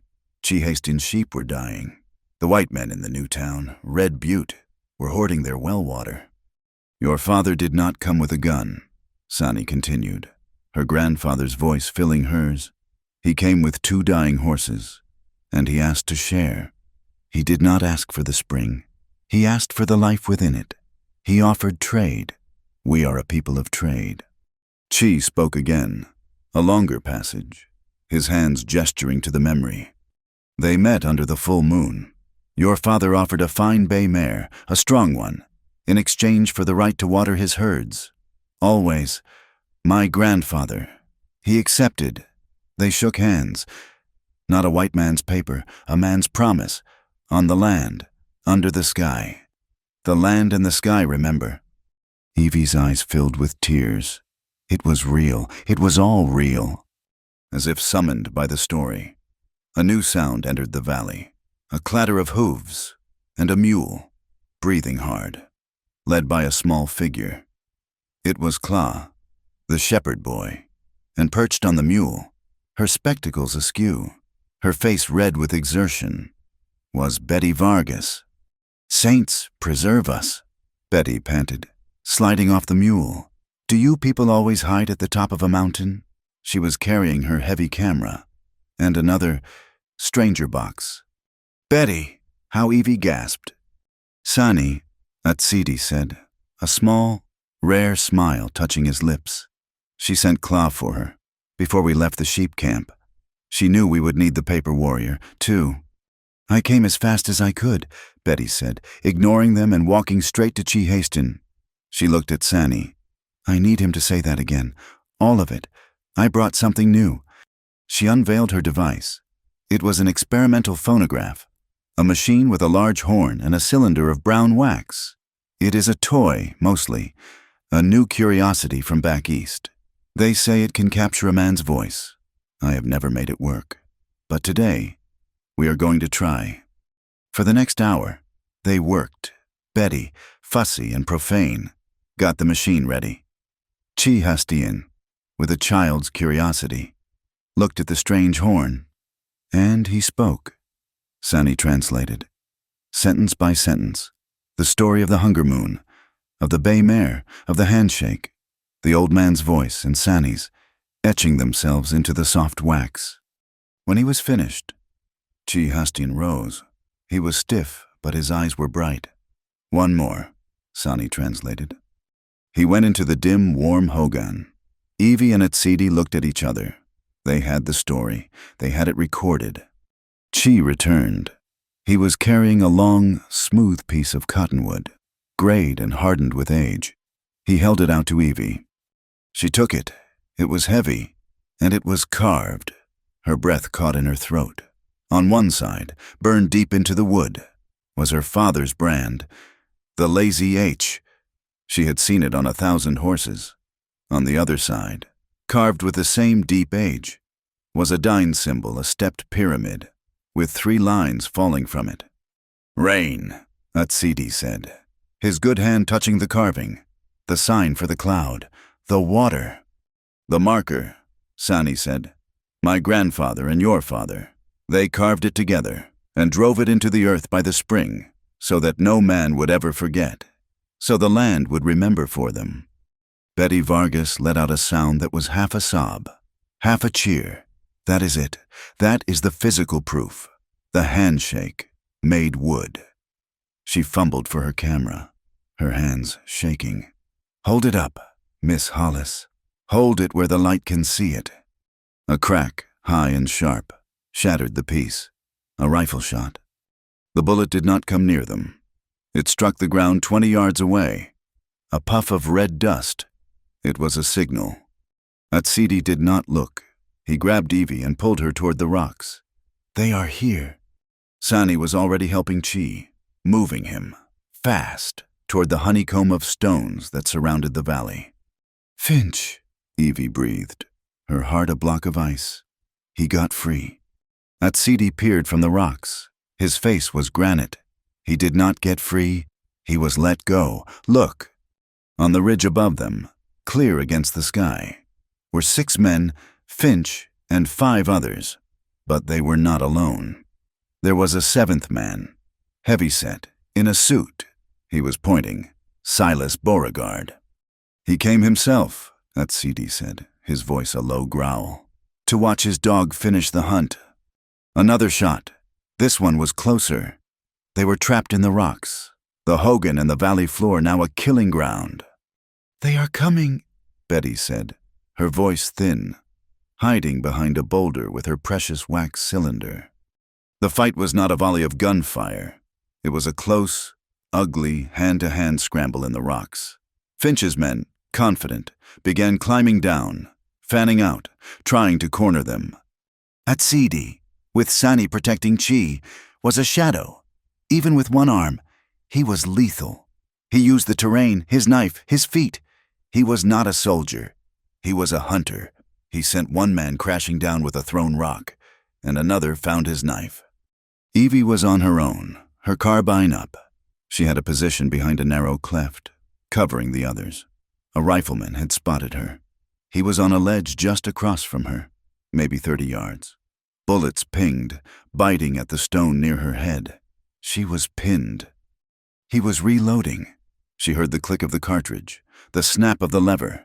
She rose up, just for a second, to get a shot. He was ready. He was grinning. She saw 2 things at once, the man's grin, and the gray, papery object hanging under the ledge he was standing on. It was a wasp nest, as big as a man's head. She did not aim at the man. She aimed at the nest. She fired. The bullet ripped through the paper. For a second, nothing happened. Then, a black cloud, a furious, high-pitched screaming, erupted from the hole. The man's grin vanished. He looked down, confused. The cloud enveloped him. He screamed. It was not a sound of anger. It was a sound of pure, agonized terror. He dropped his rifle, his hands flying to his face. His neck. He slapped. He clawed. He danced on the ledge, blind and howling. He took one step back, and his foot found only air. He fell, a long, terrible fall, to the rocks below. The chaos gave them a moment. Finch, enraged, saw the fight turning. He raised his own rifle, a heavy buffalo gun. He was not aiming at Evie or at Cede. He was aiming at Chi Heston, who was standing tall, refusing to hide. The gun boomed. Evie screamed. The bullet struck the rock just by Chi's head, shattering it, sending a spray of sharp stone chips. One chip hit the old man, a vicious shard, cutting his cheek open. He stumbled, falling to one knee. Atsidi cried out, but Chi Heston, bleeding, pushed himself back up. He stood, his hand on the rock, and he shouted, his voice a roar that defied his age. Sani, her face wet with tears of fury, screamed the translation. He says, "My word is the water, you cannot kill the water." Atsidi grabbed Evie's arm. "We cannot win. We must run." He pulled her, running, Sani and Betty following, half dragging the wounded, defiant old man. Atsidi led them to a place Evie had not seen, a steep, almost vertical slope of loose, red sand, a dune piled high against the canyon wall. "The slide?" he yelled. "Go now." They ran, throwing themselves down the slope. It was like running on water. They half slid, half fell, a desperate, chaotic tumble. Sand filling their boots, their mouths. It was an escape impossible for any man in heavy boots to follow. They reached the bottom, 1,000 feet below, in a cloud of dust. Behind them, they could hear Finch and Beauregard shouting in rage. Betty Vargas, who had somehow managed to hold on to her camera and the wax cylinder, was already at the bottom. Led by Claw, she had her camera up, pointing it not at them, but at the ridge they had just fled. She took the picture. The flash of magnesium lit the canyon. "What are you shooting?" Evie panted, pulling sand from her hair. "The evidence," Betty said, her voice shaking but triumphant. She pointed. Finch's men, in their haste to attack, had left their supplies.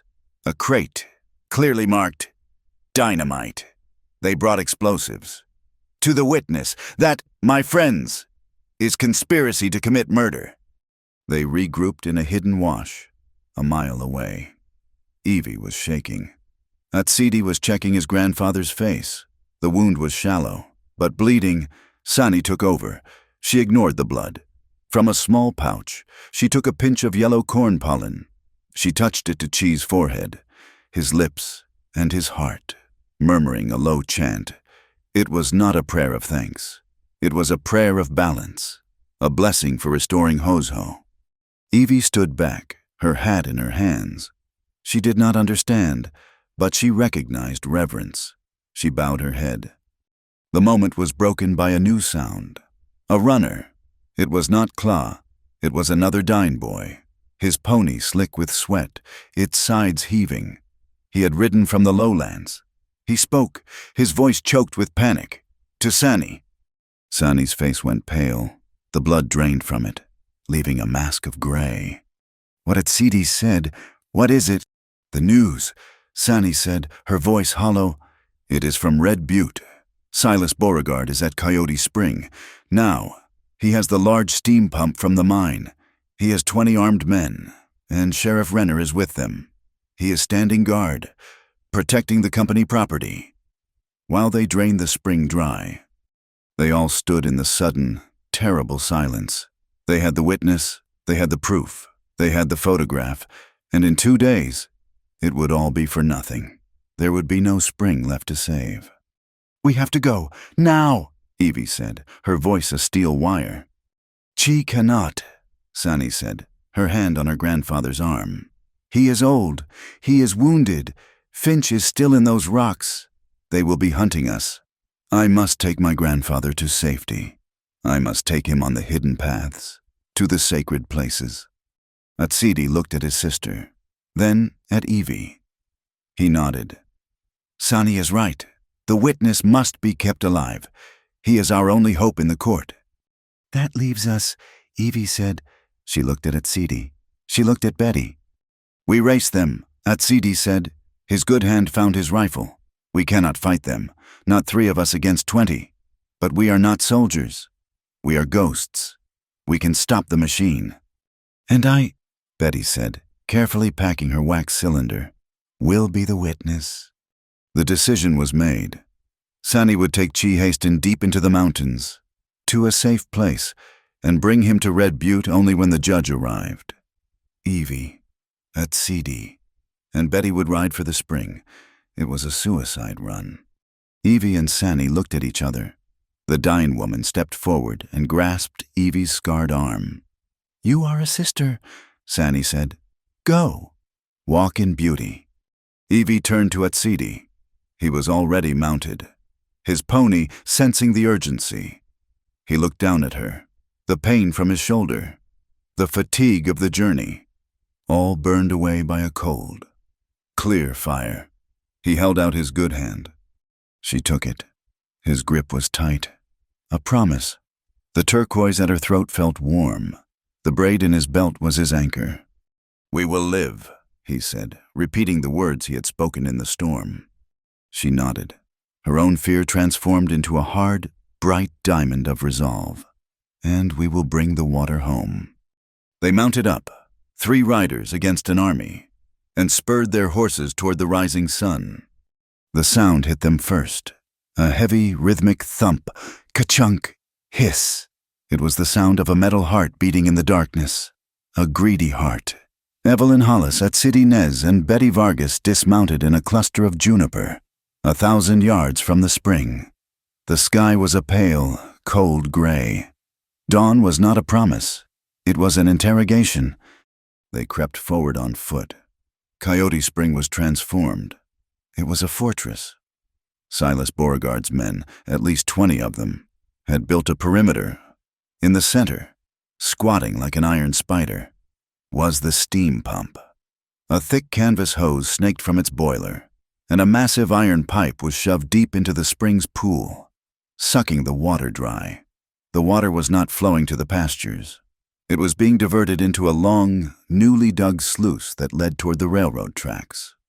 Sheriff Tom Renner was there, his badge gleaming on his chest. He was drinking coffee by a bonfire, talking with the guards. He was not a captive. He was a sentry. "He is guarding it," Evie whispered, her voice a knot of pure hatred. "He is protecting the thieves." "The machine is the heart," Atsidi said, his voice low. His bad arm was strapped to his chest, his good hand resting on his knife. "We stopped the heart." "And I," Betty Vargas murmured, already moving. "We'll get the picture." She scurried away, climbing the rocks to the high ridge opposite the spring, her heavy camera box in her arms. She vanished, becoming just another shadow. Evie looked at Atsidi.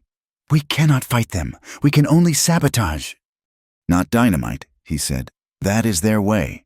We must be like water, quiet and persistent." They moved, not as two people, but as two hands of a single mind. The guards were loud, cold, and focused on the bonfire. The thump-ka-chunk of the pump covered all sound.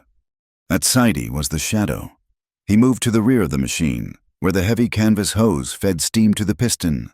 He used his one good hand, his knife a silver flicker. He did not cut the hose in two. He sliced it, a long, deep, disabling wound. Evie was the rancher. She knew machines. She moved to the intake valve, a large iron wheel that controlled the water flow. It was hot. She ignored the burning on her palms, using her coat, and began to turn it. It was stiff, but it moved, slowly closing, choking the iron beast.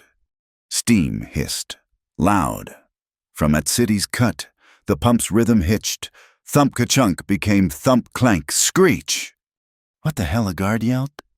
The machine shuddered, starved of water and pressure, and gave a final, metallic sigh. The great iron heart stopped beating.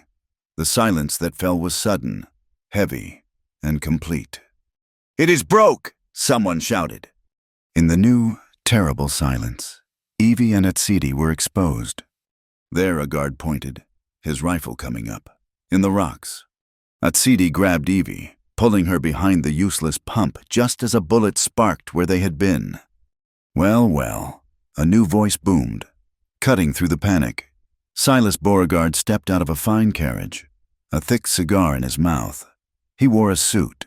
He was accompanied by a man in finer city clothes, his lawyer, and 3 more gunmen, led by the pale, hawk-like Finch. "It seems the rats came to us," Beauregard said. He looked at Sheriff Renner, who was now standing, his hand on his pistol. "Sheriff, do your duty. Arrest those 2, trespassing, sabotage, and murder."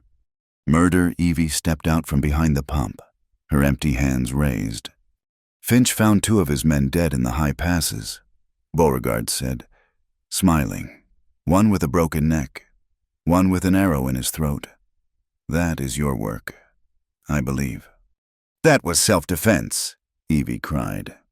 "Arrest them, Sheriff," Beauregard commanded. Sheriff Renner looked at Evie. He looked at Atsidi. His face was a mask of misery. "Evie, son, you have to put your hands up. You have to come with me. It is the law." "Your law," Tom Evie said, her voice full of ice. "Just do it," he pleaded. Atsidi stepped out, his good hand raised. He was weaponless. They were trapped. "Now, Silas," the lawyer from Prescott began. "We can file the final claim." "Hold that action, Sheriff." The new voice, crisp and female, cut across the canyon. A second carriage, a simple buckboard, was rattling into the clearing. Clara Whitcomb sat in it, her hat pinned firmly, her face set. She was alone, but she looked like an army. "Miss Whitcomb," Silas sneered, "you are late for the party, and you are trespassing." "I am an officer of the court, Mr. Beauregard," Clara said, stepping down, a sheaf of papers in her hand. "And I have here a writ, signed by Governor Hoyt himself, demanding a full cessation of all activity on this land. He has opened a federal inquiry into your railroad contracts." Betty's telegraphs had worked. "That is a lie," Beauregard roared. "That writ is a forgery." "Then you may take it up with the governor," Clara said coolly. "But as of now, this spring is a protected site. Sheriff, you will enforce this writ." Sheriff Renner looked from Beauregard's red, furious face to Clara's calm, pale one. He was a man drowning, and she had thrown him a rope. "Silas," Renner said, his voice finding a sliver of its old strength. "Everyone, stand down. This is federal business now." "You will be ruined, Renner." "Maybe so, but I am enforcing the writ." "It does not matter." Beauregard's lawyer stepped forward, his voice slick. "A writ of inquiry is not a ruling. The land still belongs to the man with the prior claim, and that, gentlemen, is Mr. Beauregard. You have no proof otherwise." "Proof," a new voice echoed. Everyone turned. A small procession was walking into the clearing. Sani Yazi, her back straight, was leading a pony. On the pony sat Chi Hestin, his face cut, but his eyes burning like fire. "We have the proof," Clara Whitcomb said, her voice soaring. A senile old savage Beauregard laughed. "First," Clara said, "the tax record of 1868, proving shared community use." She held it up. "Second," she said, "the marker of the handshake." Sani stepped forward, holding the carved cottonwood post, the lazy H brand and the rain cloud clear in the morning sun. A murmur went through the crowd. The miners, the townspeople, had followed the carriages and were now watching. They recognized the Hollis brand. "And third," Clara said, "if you do not believe the man's memory, or the wood's memory, perhaps you will believe this." Betty Vargas, her camera set up, strode to the center. She was carrying the wax phonograph. "You call this a toy, Mr. Beauregard," she said. "I call it the truth." She wound the crank. In the dead silence, she dropped the needle. A scratchy, unearthly sound filled the canyon. It was Chi Hestin's voice, speaking in Doin, and then Sani's, clear and strong, translating. He came in the drought. He offered trade, a man's promise, on the land, under the sky. The townspeople gasped. It was sorcery. It was undeniable. Reverend Pike, who had been standing near Beauregard, went pale and tried to slip away. Reverend Betty shouted, "Do not go. I have a photograph of the donation ledger. $500. Was it not to preach about God's plan for the railroad?" The crowd turned on Pike. The tide was not turning. It had turned. Silas Beauregard saw his world collapsing. The law, the public, the money, all gone. His face, which had been red, went a deathly white. He was a snake, cornered. He looked at Finch. His voice was a low hiss. "Finch, the bank. If I cannot have it, no one will. Bury it all." Finch, his face as pale as his boss, nodded. This was what he was paid for. He pulled a stick of dynamite from his coat, a short fuse. He lit it, but his hand was shaking. The crowd, the machine's voice, the arrest of a minister. It had unnerved him. He threw the hissing stick, but he fumbled. It did not fly true. It hit the side of the pump and rolled back, landing in a coil of rope near the crude dam. Firefinch screamed, but his voice cracked. The crowd panicked. Men scrambled, shouting. It was chaos. One of Beauregard's own gunmen, a young man, tripped in the panic and fell, striking his head on the iron pump. He tumbled, unconscious, into the deep, muddy pool of the spring. Atsidi saw it. He did not hesitate. With his one good arm, he plunged into the pool, grabbing the boy by the shirt, hauling his enemy's life out of the water. Evie saw the real threat, the dynamite. It was hissing, sputtering, just feet from the dam. It would kill Atsidi. It would kill them all. She was still near her bay gelding. She did not think. She grabbed the reins, vaulted into the saddle, and spurred the horse. "Evie, no!" Clara screamed. Evie rode. She galloped straight at the hissing fuse. She leaned down, her arm, the one with Sani's scar, stretching out. She grabbed the dynamite, fuse and all, her hand closing on it. She did not stop. She wheeled the horse, her heels digging in, and galloped away from the crowd, away from the spring, a comet of one, dragging the lit bomb. She rode 20 yards, 30 into the open flat. She threw it. She was not fast enough. It exploded in the air, a deafening concussion. The force threw her from the horse. The explosion, not of the dynamite, but the air, was the final blow. The crude dam, weakened by the sabotage, shuddered. The wall of logs, shoved aside by the hand of the blast, gave way. With a groan, a rumble, and then a roar, the water of Coyote Spring, held captive for so long, burst free. It surged, a clean, beautiful wall of life, pouring out of the pool, finding its old, forgotten channel, flowing toward the dry pastures. The crowd went silent. Then, a single miner tossed his hat in the air. "The water," he shouted. "The water is free!" A cheer erupted, a sound so loud it shook the canyon walls. Silas Beauregard stood in the midst of it, his face a mask of pure, reptilian hatred. He had lost. He saw her, Evie, pushing herself up from the dust, alive, the source of his ruin. He pulled a small, silver derringer from his vest. He aimed it, a two-handed shot, at Evie's back. Only 2 people saw him, Atsidi, pulling himself from the pool, and Sheriff Tom Renner. Evie Atsidi roared, his voice torn with a new terror. He lunged, a desperate, one-arm tackle, pushing her horse, shoving her. The derringer popped, a small, insignificant sound in the cheering. Atsidi cried out. He did not fall. He stood, his body rigid, and looked down. A small, dark flower was blooming on his right shoulder, the same shoulder he had dislocated. He had taken the bullet meant for her. That was the end. For Sheriff Renner, it was the end of doubt, the end of compromise. He saw the shot. He saw the smoking gun. He saw the attempted murder in front of God and the entire town. His pistol was out. "Silas," he roared, his voice the law. "Finally! Drop it!" Beauregard, his eyes mad, looked at the sheriff. He looked at Finch, who was already disappearing. He looked at his men, who were dropping their rifles. He dropped the derringer. "Silas Beauregard," Tom Renner said, his voice shaking, each word a nail in a coffin. "You are under arrest for attempted murder, for conspiracy, for theft. Put your hands behind your back." The cheering had stopped. The townspeople watched as their sheriff, his face like stone, clamped the irons on the most powerful man in the territory. Evie had not seen the arrest.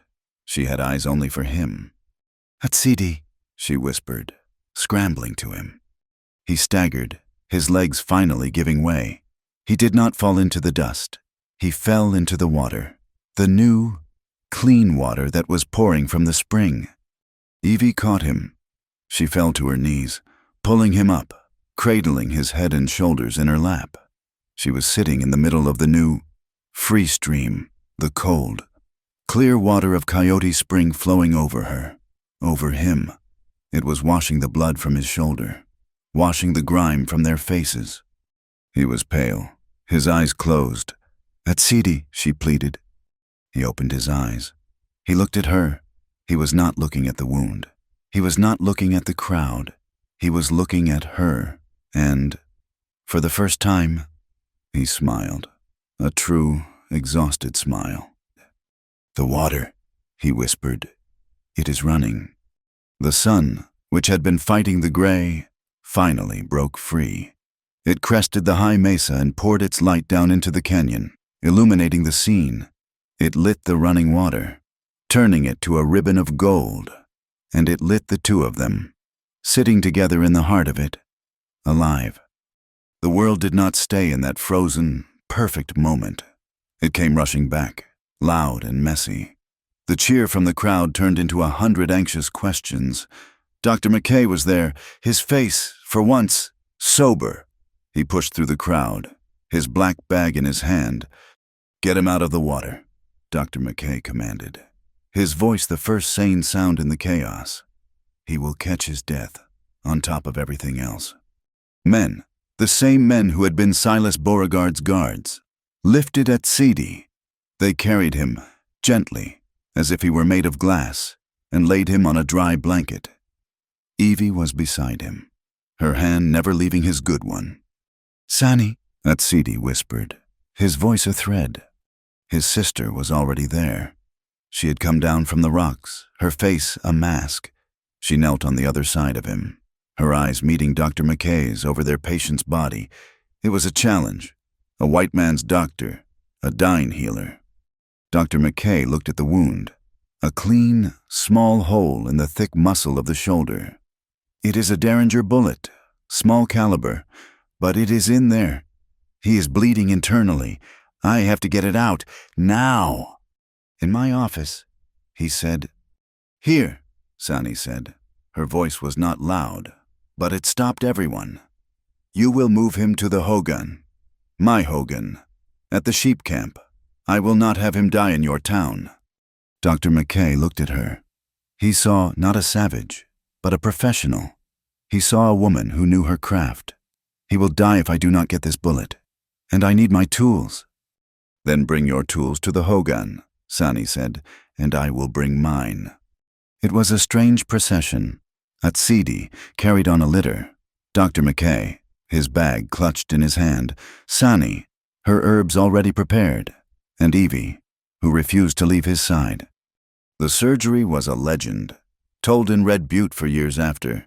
It happened in Sani's Hogan, the air thick with the clean smell of juniper smoke and the antiseptic smell of carbolic. Dr. McKay, his hands scrubbed raw, made the incision. He probed for the bullet, his face slick with sweat in the dim light. Evie held the lamp, her hand as steady as the rock of the mesa. Atsidi was unconscious, half from laudanum, half from a paste Sani had made him chew. "I cannot find it," McKay muttered, his forceps clicking. "It is too deep, near the artery." Sani, who had been watching, dipped her fingers into a small bowl. She brought out a dark, sticky poultice. "Put this on the wound."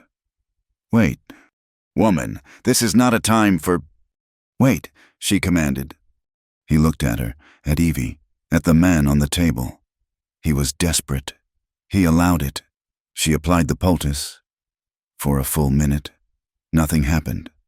Then the bleeding, which had been a dark ooze, began to slow, and the small, silver bullet, as if pushed from within by an unseen force, slid into view.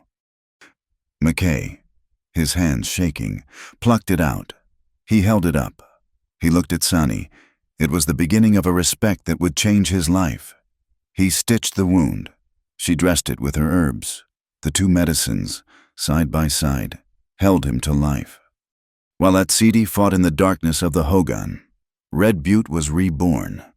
Sheriff Tom Renner walked into his office, took off his badge, and laid it on the desk. He was a man who had looked away for too long, and when he finally looked, he had seen his own soul. His young deputy, a man named Harris, picked it up. "I am not the man for this job." "Son," Renner said, not meeting his eyes, "I am going to Prescott. I am going to be the first witness at Beauregard's trial." "What about the town?" Harris asked. "The town needs a man who sees what is in front of him," Renner said. He walked out, his back straight. A man who had lost everything and, in doing so, found the last piece of his honor. The trial was swift. Clara Whitcomb, armed with the governor's writ, the survey map, Chee's wooden marker, Betty's photographs, and the damning testimony of Tom Renner, was a force of nature.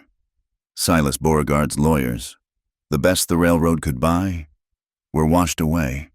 Silas and the remaining men of Finch's band were prosecuted, not for the land grab, not for the old murders, but for the new public crimes, the ones everyone had seen: conspiracy to commit violence, sabotage of a public water source, and the attempted murder of Evelyn Hollis and Atsidi Nez. The sentences were long. The age of Silas Beauregard was over. The matter of the spring was settled in a way the territory had never seen. Clara Whitcomb, riding the wave of her victory, did not file for ownership for the Hollis Ranch. She filed for a communal trust. A week later, a meeting was held by the spring. The water was already flowing strong, the old, dry creek bed now a ribbon of green. The meeting included Evelyn Hollis. It included Sani Yazzie, representing her people, and it included the new Sheriff Harris, representing the town. They formed the Coyote Spring Committee, a three-part body, to manage the water, to share it, to ensure it was never a weapon again. The first act of the committee was to tear down the last of the sluice and restore the ancient, hand-dug troughs that led to both the Hollis Ranch and the Doin grazing lands. The healing was not just in the land, it was in the people. The next Sunday, Reverend Pike stood in his pulpit. He looked at a church that was, for the first time, half full of Doin who had come, not to worship, but to watch. He was a broken man. He did not preach. He confessed. He confessed his pride, his greed, and the sin of calling a man's prophet God's plan. He publicly apologized to Sani Yazzie, to the memory of Chihastian, and to the town. He resigned his pulpit that day and was gone by evening. The true word came 2 days later, on the Santa Fe stagecoach. It came in a bundle of newspapers. The Santa Fe Sun. Betty Vargas had not just written a story. She had written an epic. Her front page was a woodcut, copied from her photograph. The Battle for Coyote Spring. The story was thunder. It had the map. It had the testimony. It had the conspiracy. It named the politicians in Santa Fe. It named the railroad. And it named the heroes. It called Evelyn Hollis, the Joan of Arc of the Arroyo. It called Atsidi Nez, the warrior of the water. By the time the paper was read, Evie and Atsidi were not just local news. They were legends. At the ranch, Samuel Hollis was sitting on the porch. The sickness, the worry, had been killing him. The news of the spring, the return of the water, the defeat of his enemy, had been a better medicine than any doctor could provide. He was thin, but his eyes were clear. Evie came to him, her boots dusty. She had just come from the stable, where she had commissioned a new set of hand-tooled saddles for the horses. The ranch was alive. "Papa," she said. "Evelyn," he said, and he smiled. "They are calling you a hero." "They are dramatic," she said, sitting beside him. He was quiet for a moment. Then he reached inside his desk and pulled out the old, battered ledger, the one with all the debt. He handed it to her. "You are the rancher now," he said. "You saved it. It is yours. I am just a boarder." "You are the founder," she said, her throat tight. She did not take the book. She just put her hand over his. "We will run it together, but I will keep the books. You, sir, are terrible at math." He laughed, a dry, wheezing sound, but it was a true laugh. A week later, when the grasses were high and Atsidi was strong enough to walk with only a slight limp, they held the ceremony. It was not a church service. It was not a Doin ritual. It was both. They gathered at the spring, the whole town, the entire sheep camp. Dr. McKay stood next to Sani. Sheriff Harris stood next to Claw, the shepherd boy. A simple wooden podium was set up. A young minister from a neighboring town. A man with kind eyes said a simple prayer of thanks for the water, for the community, for the peace. When he was done, he stepped aside. Chi Hastien, his face marked by the scar, was led by Atsidi. The old man did not speak. He simple stood and held his hands up, and Sani began to sing. It was the Hozho chant, the blessing of balance, of walking in beauty. The sound of it, high and clear, mixed with the sound of the running water. Everyone stood in a great, silent circle, listening. When the song was done, Evie stepped into the center of the circle. Atsidi joined her. His good hand found hers. They stood before their two worlds, united. "There is one more thing," Evie said, her voice clear, but not as loud as Sani's. "This man, Atsidi Nez, he is my partner in this ranch and in my life. We will be married." There was a gasp, not of outrage, of surprise. Atsidi spoke, his voice deeper. "And this woman, Evelyn Hollis, is my partner in my life and on this land. We have told our families. We are telling our friends. We did this with respect and with honor." They had not asked for permission. They had stated a fact, and in the silence that followed, Chi Hastien began to laugh, a low, rumbling, happy sound. It broke the tension, and the circle became a crowd, people surging forward to shake their hands. The lines were blurring. The next day, Evie saw Claw in the town square, teaching two of the miners' sons how to braid a rawhide lariat. And by the smithy, the blacksmith, a gruff German man, was showing two young Doin boys, in awe of his forge, how to heat and shape a horseshoe. The morning the stagecoach came to take Betty Vargas away, Dr. McKay found Sani. "I am an old man, set in my ways," he said, "and you are a stubborn woman. But that poultice, I have never seen anything like it. The town needs more than just me. It needs you." Sani looked at him. "You would share your office?" "God, no," he said. "Your herbs smell terrible, but you can have the office next door. We will start a clinic, a real one." Betty loaded her camera onto the coach. Evie and Atsidi were there to see her off. "Well, you two," Betty said, adjusting her spectacles. "You have ruined me. Any story after this is going to be so damn boring." "Will you come back?" Evie asked. "Always," Betty said, her eyes twinkling. "The railroad is still coming, and men like Silas Beauregard always have cousins. You just keep the water flowing. I will keep the ink flowing." She got into the coach, and with a wave, she was gone, leaving them in the quiet, clean, healing air of the valley. The rains came.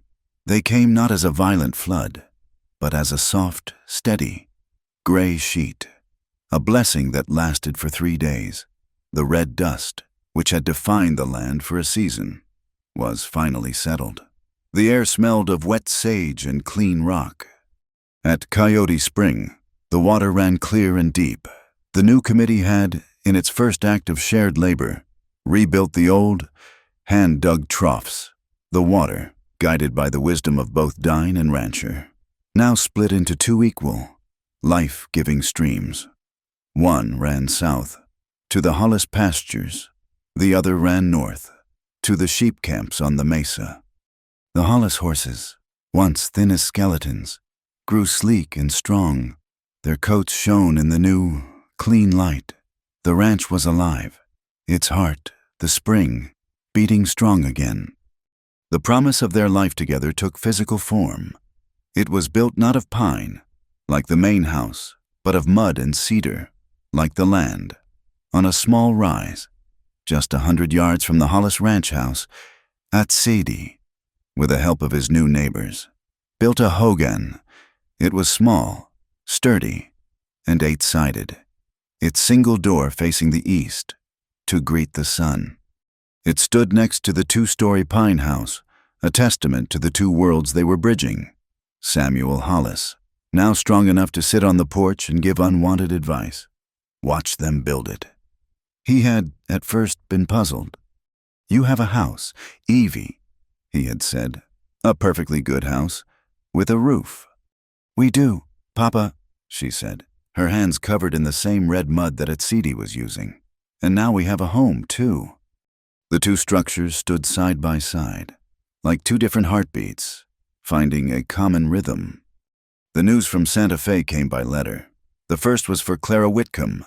Her victory, built on a foundation of fact and a core of pure, unbending outrage, had been noticed.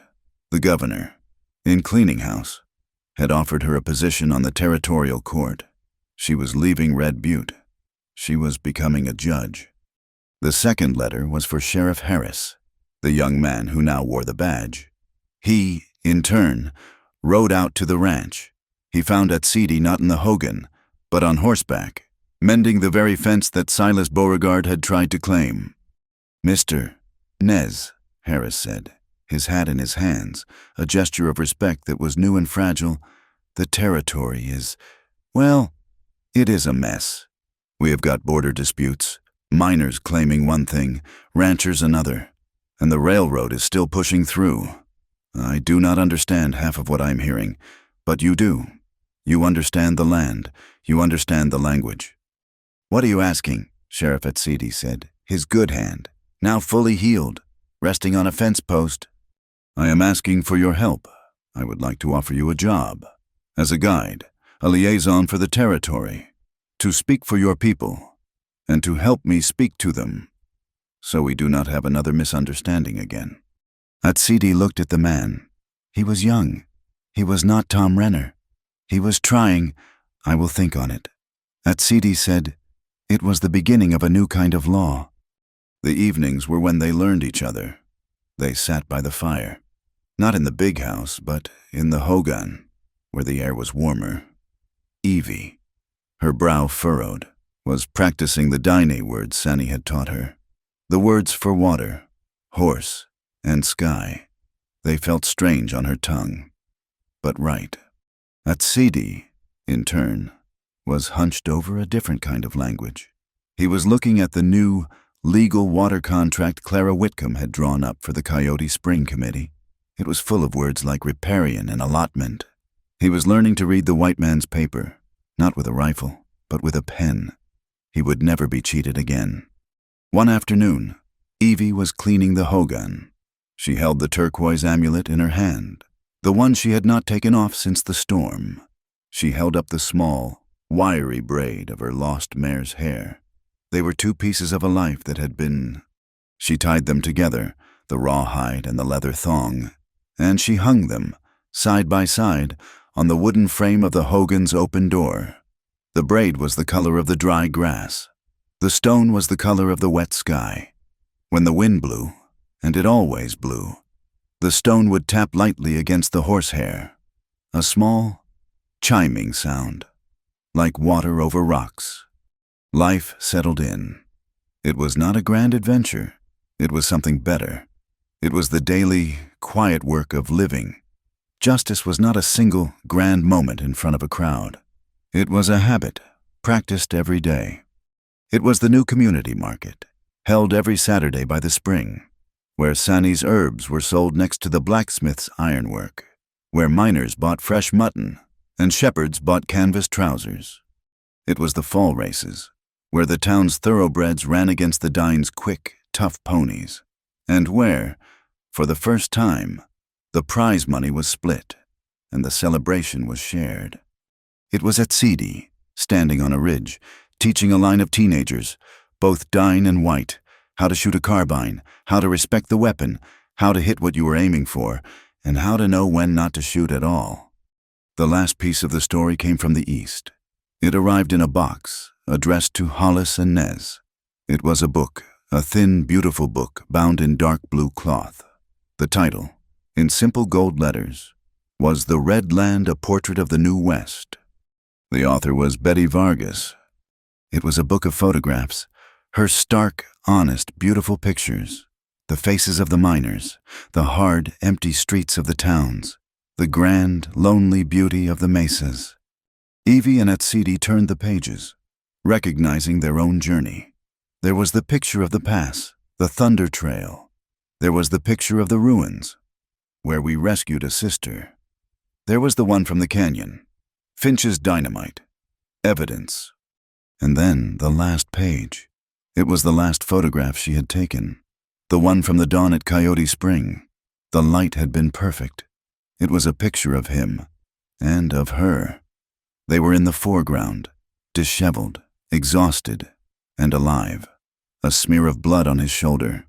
And behind them, the water, released, was caught in the morning light, a spray of pure, white mist. They were both, in the picture, smiling. Underneath it, Betty had written the caption, "This water belongs to everyone." The future was not a closed book. It was a new field, waiting. Sani, with Dr. McKay's grudging respect, was training 2 new Doin girls, her first class of midwives. She spoke of sanitation and clean water, and a future where children did not die of fever. Evie, in turn, had her own idea. She had seen the way the town girls watched her, the way they looked at her. A woman who owned a ranch, who wore trousers, who had a pistol on her hip. She was turning the burned-out barn not into a hay barn, but into a stable. The Evelyn Hollis School for Young Women Riders, a place to teach girls how to ride, how to shoot, and how to read a ledger. They dreamed of a bigger future, too, of a system of aqueducts, built of stone and wood, not iron, that could carry the water fairly to all. A sustainable system that honored the land, not just one man's profit. That evening, they walked. It was their habit. They walked away from the ranch house, away from the hogun, and along the bank of the new, clean stream. The sun was setting, painting the cliffs a familiar, beautiful, bloody red. They did not speak much. They did not have to. They had learned each other's silence. He took her hand, the one with the faint, white scar on the forearm. She leaned her head, just for a moment, on his shoulder, the one with the other, matching scar.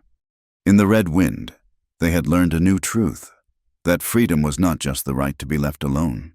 Freedom was the work of keeping a promise to the land, that it would not be poisoned, a promise to the water, that it would run free, and a promise to each other, that they would never, ever let it go. They stood, and the sun went down, and the only sound was the wind and the water, which was, at last, speaking for them both. Thank you so much for listening to our story. We would love to know where in the world you are listening from, so please drop a comment below and let us all connect. If you enjoyed this tale, please consider subscribing to our channel, Wild West Tales, and giving this video a like. And if you really loved it, please support us by hitting that hype button, so this story can be heard by more folks. We appreciate every one of you.